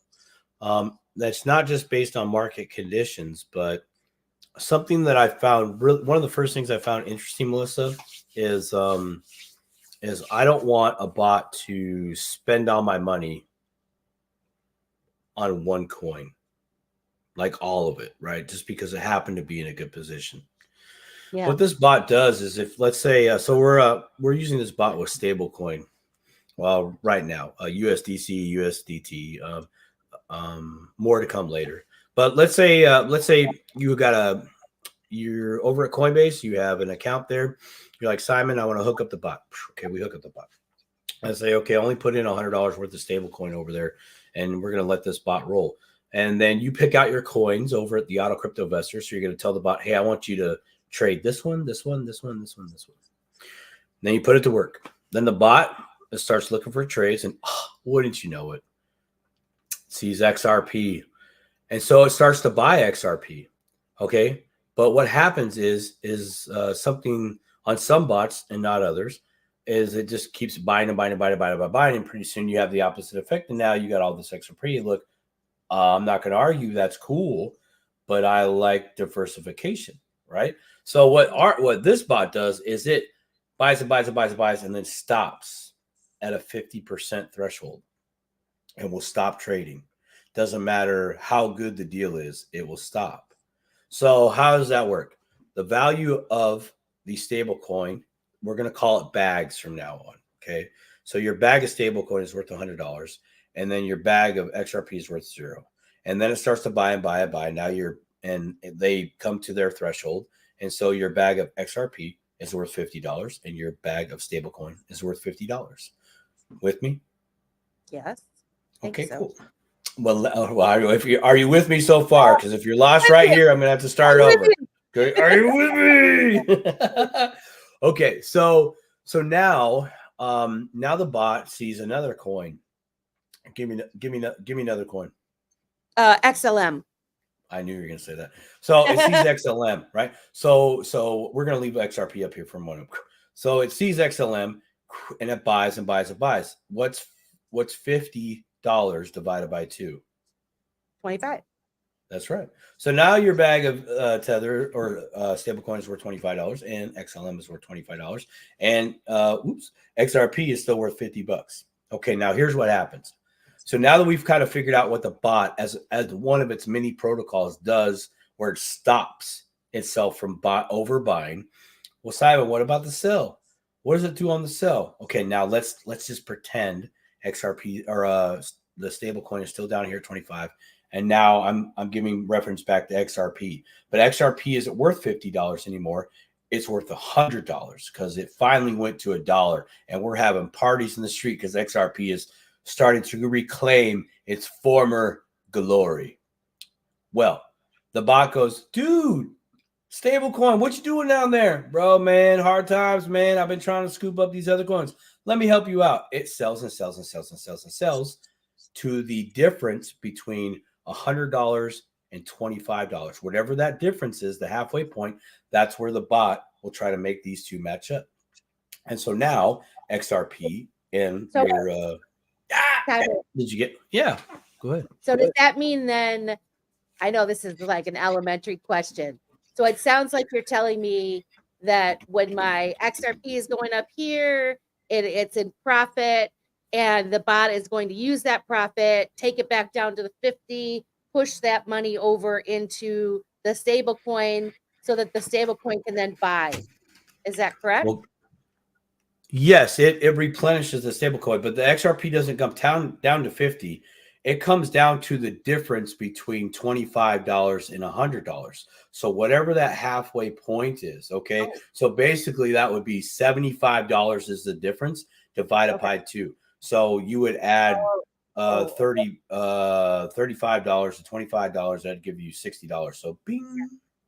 So now they're worth both $60, right? So now XRP is still in profit by $10, even though it gave some back to the pool. But now the bot has more funds to go out and get other coins, right? Now it can do the same thing, right? And let's say again it finds another coin and goes back down to $25, but now XLM shoots up to $1 and does the same thing, right? So it plays this cat and mouse game. Step up.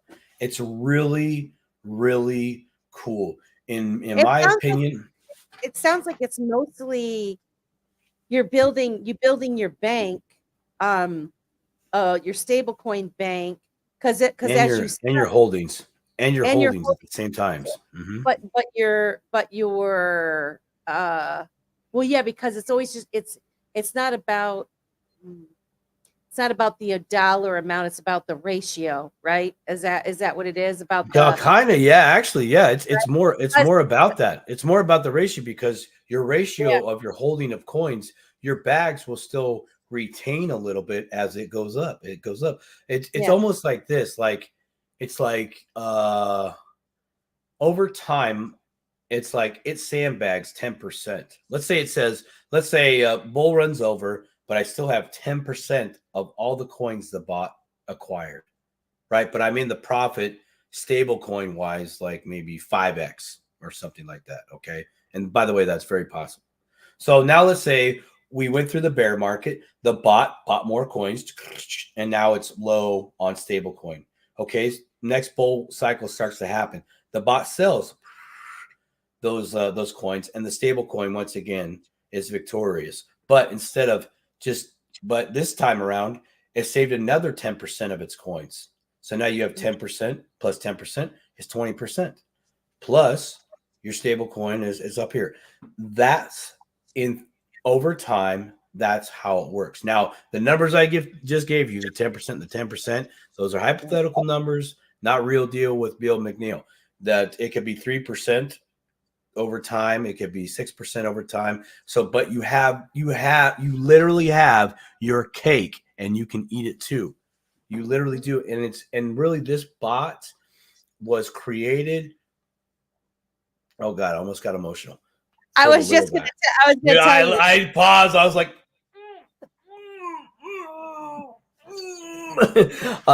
was created for the little guy. It really was. And I have a story to actually share on that line right there. But that's what it's meant for. It's meant for someone that has like $200, okay, or less, whatever you got, right? It takes you 3 months to actually scrape up $100. And I'm telling you, I've been there. It's hard to fight that, to keep that $100. No, I'm not going out this weekend. No, I'm not going to Jack in the Box back in the day when it's good. Not anymore. No, I'm not getting a Little Caesars pizza. I ain't gonna do it. I'm holding this $100, right?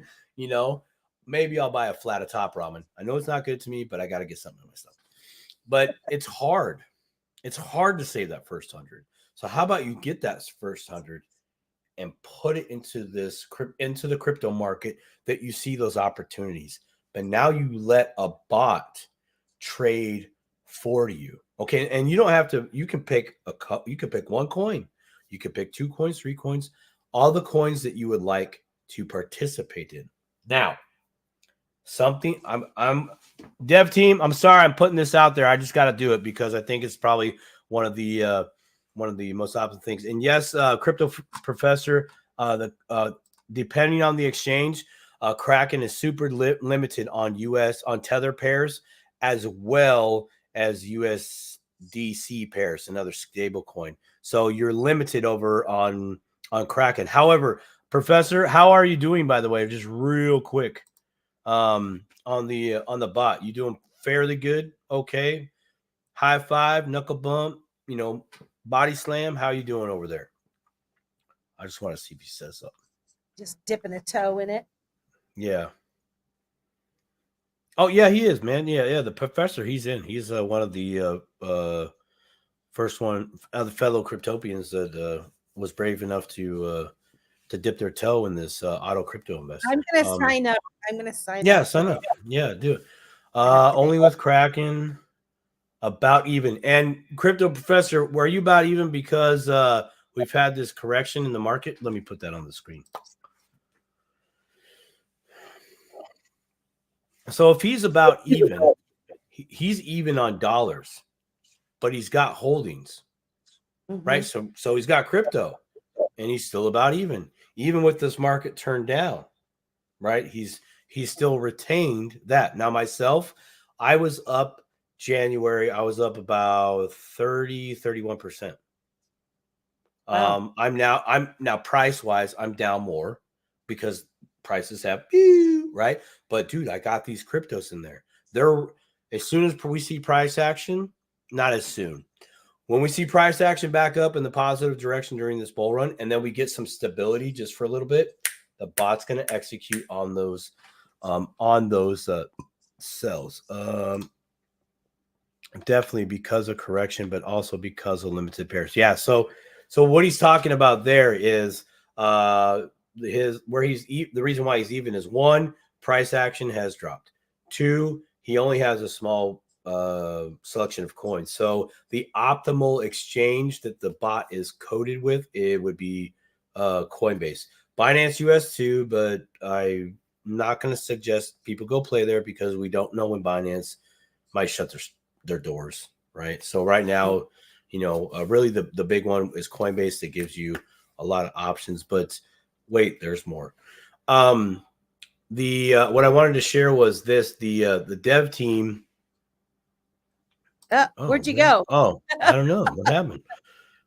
I'm gone. I'm on break. The dev team over there at the Auto Crypto Investor, they've been working on a HODL list. So basically what you can do is when the bot buys, say, XRP, its first time, as soon as it buys it, you can now tell the bot from the HODL list, I have XRP, bot, I just want you to buy XRP. I don't want you to sell XRP. I just want you to buy. And now your bot will just be buying the coins that you're able to get on that exchange that you want to participate in, right? So maybe you don't want to do the proper thing. I like it. I mean, it has its advantages, for overtime. For overtime, this is a slow and steady wins the race. Like this is something that is a set it and forget it type of thing where you put that money in, you let the bot work and do its magic, and over time, you're going to be pleased. I'm pleased with it. I really am. And I'm gonna keep doing it. If I was outside the U.S., the exchanges would be awesome. Was that? I know for certain that you would not be participating in anything that that you didn't feel strongly about or think was an asset to somebody, particularly new people coming in. Yeah, and I've helped quite a few new people that have just kind of bought and they're holding. They have cold storage.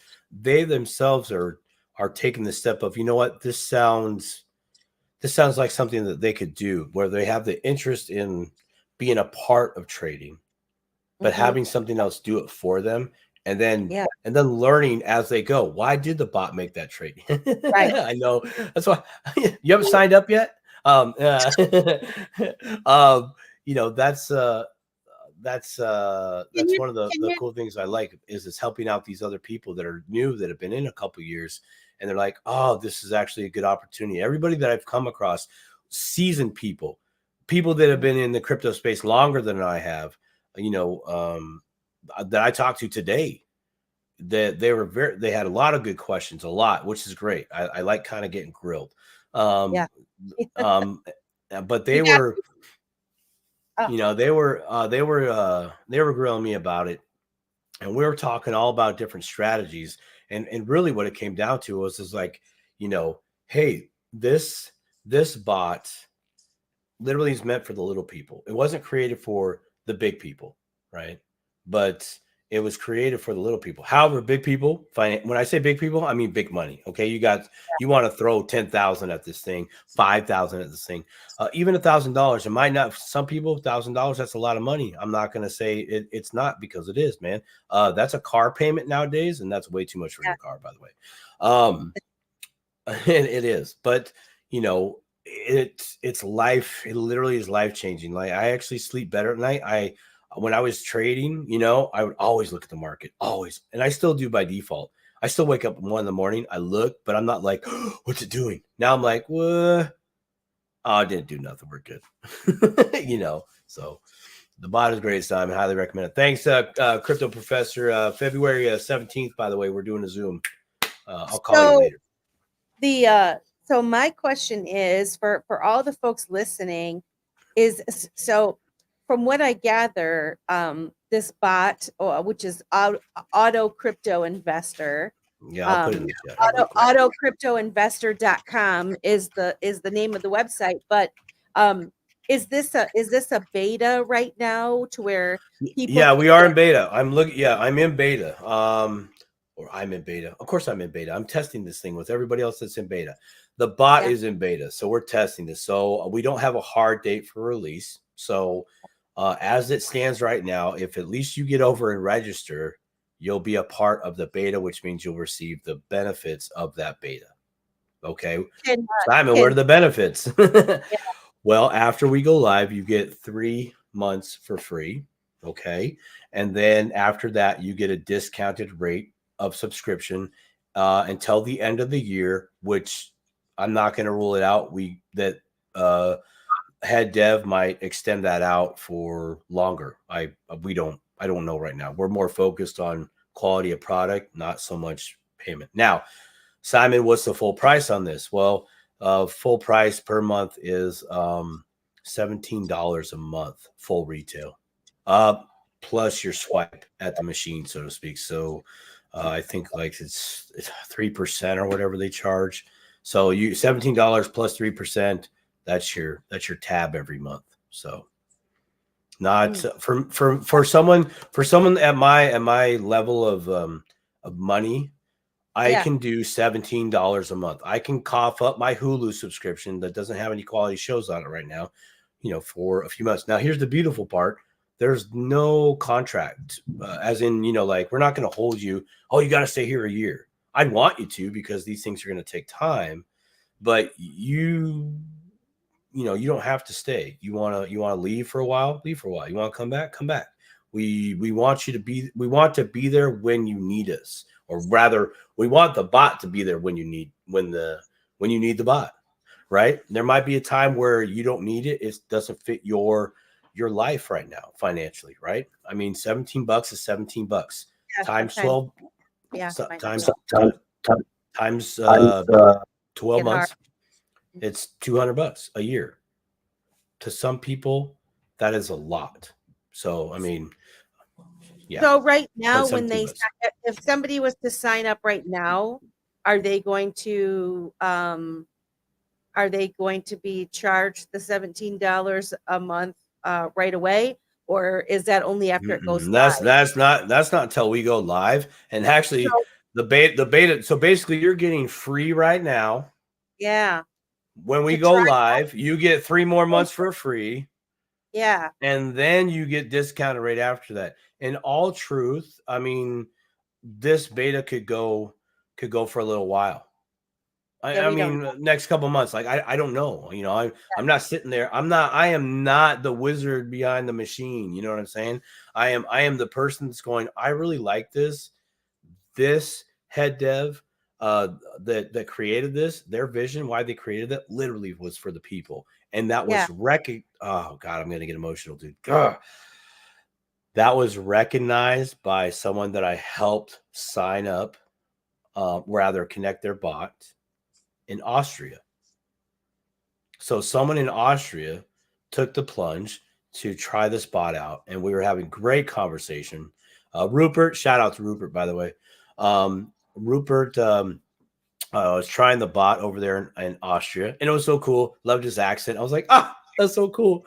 I've never been over there. Look at that, a beautiful accent. I'm as Skatias a schoolboy.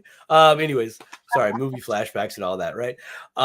Rupert was a kind soul, and he was again asking me very good, intelligent crypto questions, right? Just like you, Melissa. What is it? What does it do? Like, he really wanted a very good understanding of how this bot works, how everything really plays out. And I gave him everything that I was able to give him, which is a lot. There's a few things that I've been sworn to secrecy. I can't. That's part of their business, their sauce. I'm not gonna do that because they built a good product. But he's like, so he asked me, he says, Simon, is this your bot? I said, no, it's not my bot. And he goes, they made a bot for they created a little tool for the little people. I said, they did create a little tool for the little people. Absolutely. This is a put your money in, set it, forget it, watch it grow over time. And, you know, you're finally seeing your hard-earned money, $200 grow. Nice. That's literally why I got into crypto. Actually, I saw something that I could buy, Litecoin, by the way, for $20 every week. I knew in my budget instantly I could cough up $20, every week. And I was like, cool, I'm with it. Actually, I bought one Litecoin and then I would go out and buy one silver. So I was hedging my bets, right? I was like, I can do $40 every paycheck, and I got paid every week. So that's what I did. You know, I found him. I DCA'd and all that. And dang, I really wish I had this back then, because I was looking into trading bots back then. You know, I was looking into the trading bots, and they were expensive. And I was even considering throwing down some serious dough to get the bot. But after further research, I found out you had to pick out your strategies, and then you had to pay extra for that. And I was like, what? I bought the car. Now, what do you mean I have to buy gas? Yeah. So, the autocryptoinvestor.com. You could show a little love over there real soon. I think there's a dip a toe code that might pop up next week. Well, okay, that's what I was wondering. Like, if people wanted to sign up and they see this video on playback or whatever, I mean, we can always put a link that they can use in the description later also, if people are interested. But it sounds like, I mean, for me, I'm gonna, you know how hesitant I am about trying things like this. But that's why I want you to jump into this, because you will pick this apart. You know, you will pick this apart, and these beta testers that are in, we're looking for, how is this working for you? Not just on the crypto side, right? But does this look okay? Can you navigate fairly easy once you spend a couple of days with this thing? You know, how's that going? That's what we're looking for. And it's little guys like that don't know anything, you know, that'll be able to provide some feedback for it, which is pretty darn cool. That's what we're looking for. I'm gonna sign up, and you better. You got 1 week. 1 week, or I'm gonna block you. I'm gonna tell the dev, I'm like, if you get an email from this email address, emails, you just block them. Send a message back. Send a message back. Says, You had your chance. Sorry. And I have to look up to my my Coinbase. I think Coinbase is going to be my choice. Yeah. I have a Kraken account too, but since Crypto Professor said it's less, There is. It's what- it's limited. yeah. I mean, let's be real. I'm probably not going to be crazy with a I don't want you to abstract be. pieces. I don't want you to be. I want you to just to do what you're comfortable in doing with the coins you pick and the stable coin that you don't, by the way, you don't put it into the auto crypto investor. You just leave the stable coin in your Coinbase account and you Yeah. have the bot connect to your account with limited permissions. And those limited permissions mean, hey, all you can do is show up to my account, buy and sell, or just buy when the HODL list comes out, by the way. But that's its job. That's it. No sending, no receiving, no depositing, nothing. The bot shows up, it does its job, it goes home theoretically. Not really. Yeah. but you get it. Yeah. Yeah. Well, that's so cool. awesome. I can't believe. I can't believe you didn't sign up, man. I got hurt feelings right now, dude. Tell Dev that it's in my list, and I'm signing sure. up. I'm sure he'll make exceptions for everybody. But please sign up. Just register. I'm the one who is setting up everybody with helping them sign up, connect the bot to your account. So you're gonna have a meeting with me. Eventually you'll get the business phone number.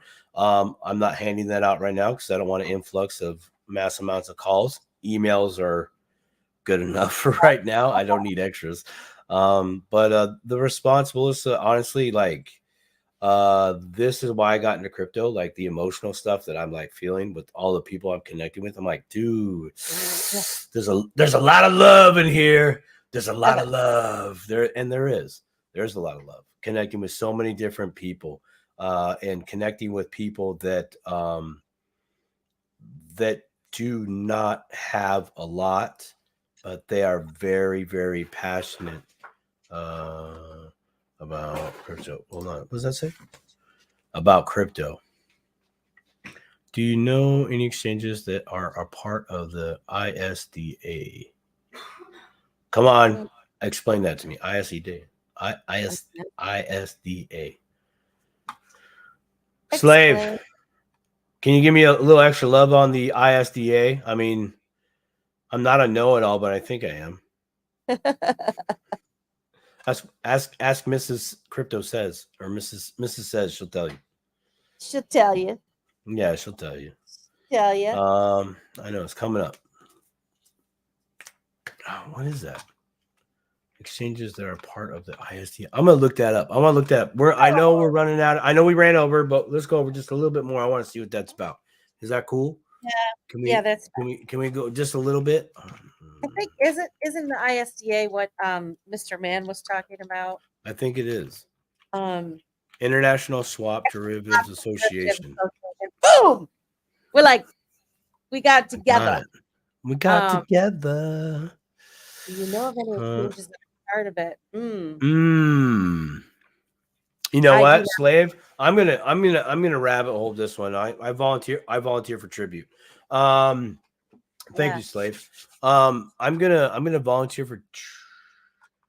Yes, that's it. Cool. Yeah, we're right on it. Got it. I'm gonna see. I wonder if Simple Swap is a part of this.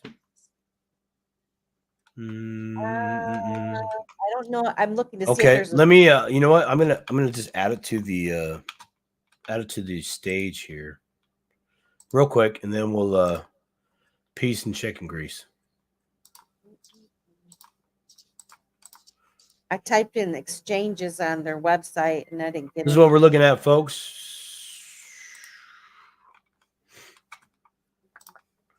We're looking at the ISDA.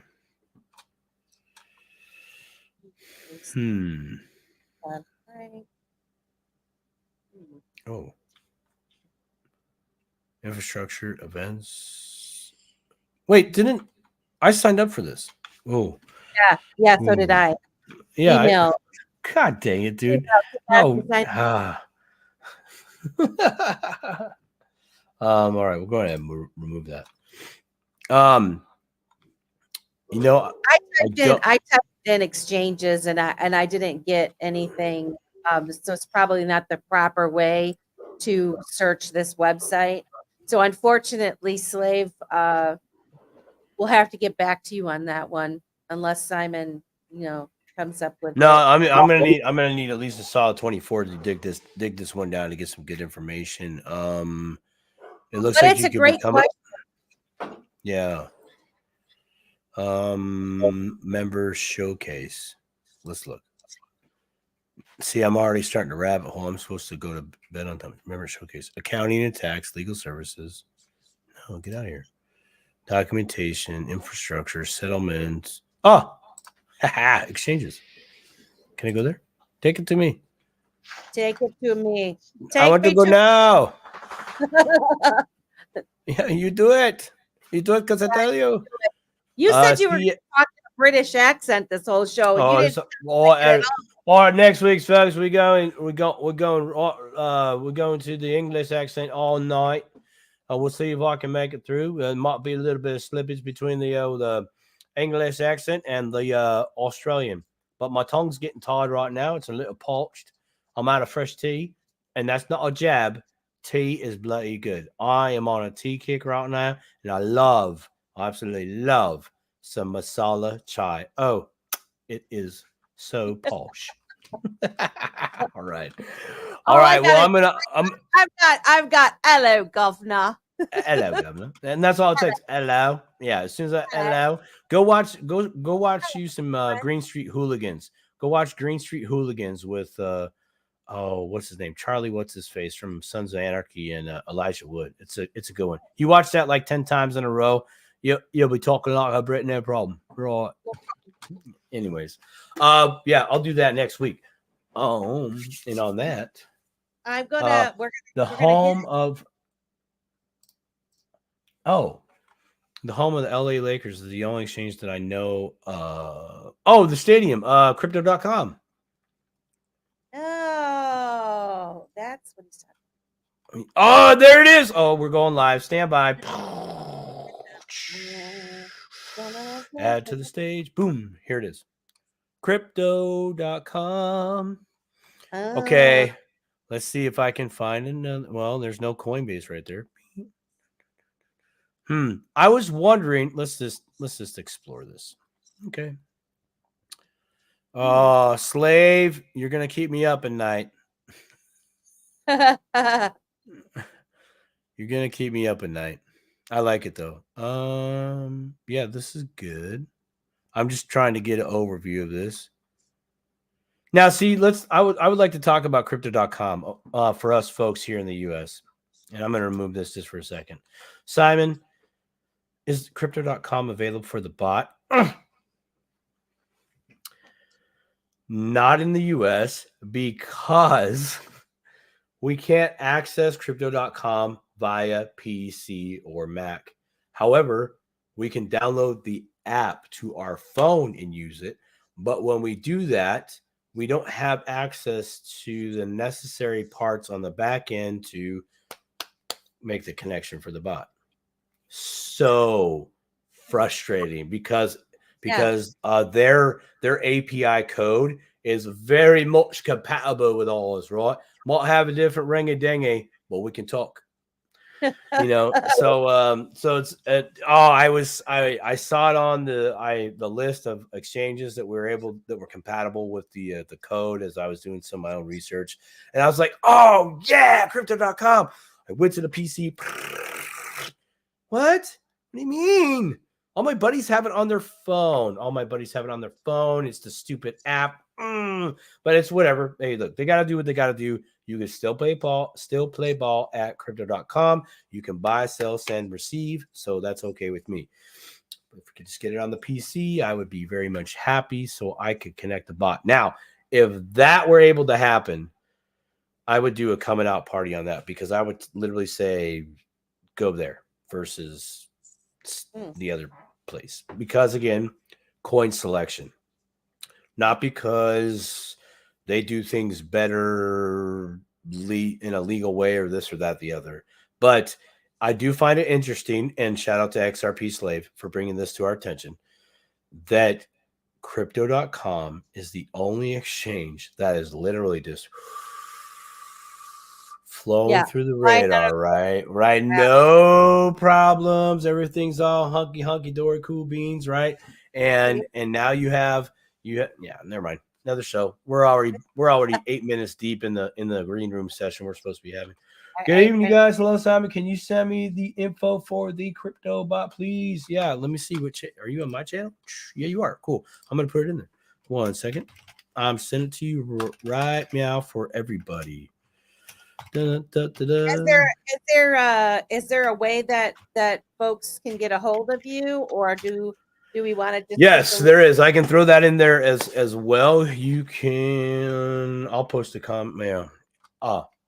Or just verbally. I'll tell it to you right now. It's Simon SIMONSEZ_crypto at protonmail.com. You can email me there, and then I can email you all the instructions from that point going forward. So it is Simon says _crypto at protonmail.com. All lowercases, please. Otherwise, the email will not go through.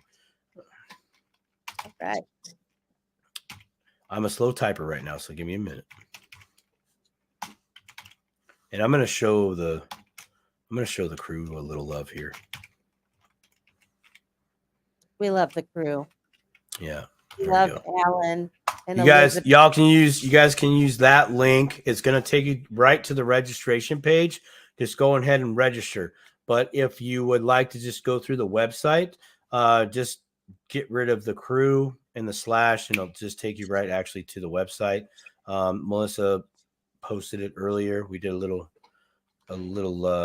preview of what that looked like, and you can do that. So there you go. They are the best. When this is over, it might be tomorrow, but we'll post the links in the description box below for those that are watching this in the afterplay. Yeah, we'll come back and keep talking about it, because I really want everybody's opinion. I really wasn't expecting to go as far as it's gone with the reach. Again, shout out to the crew. Thank you again so very, very much for showing the bot love, for showing this show love. We really appreciate you. But dude, the crew, they got reach. I mean, there's people from Australia, the UK, South Africa, Austria. Like, I was really like, what? I mean, our brothers and sisters to the north of this great country, Canada, I wasn't shocked there. I was getting some people from there, but I was really surprised. And everywhere else, I'm like, wow, look at you connect with people. Well, awesome. I just want to tell everyone, thank you very much for coming to the show, so supporting our show. If you haven't subscribed to at Dip a Toe on YouTube, please subscribe. Please do. We're trying to grow that. If you haven't subscribed to Vita Broadcast, so if you're watching this, please like and share and subscribe and do all that stuff, as we're trying to grow our audience as well. And it'd be super fun if folks signed up for this bot, and then maybe they could come back in a show or two and talk about their experience, share their experience and their thoughts on this bot, because it does sound very exciting. So yes, it's interesting nonetheless. It might be it might be a cup of tea, might not. We'll give it a go. But give it a go. Yeah. All but right. in any event, we will see you next week, we hope. And thank you for visiting the Dip a Toe Let's Talk Crypto show. Dip a Toe, Let's Talk Crypto. Y'all have a good night.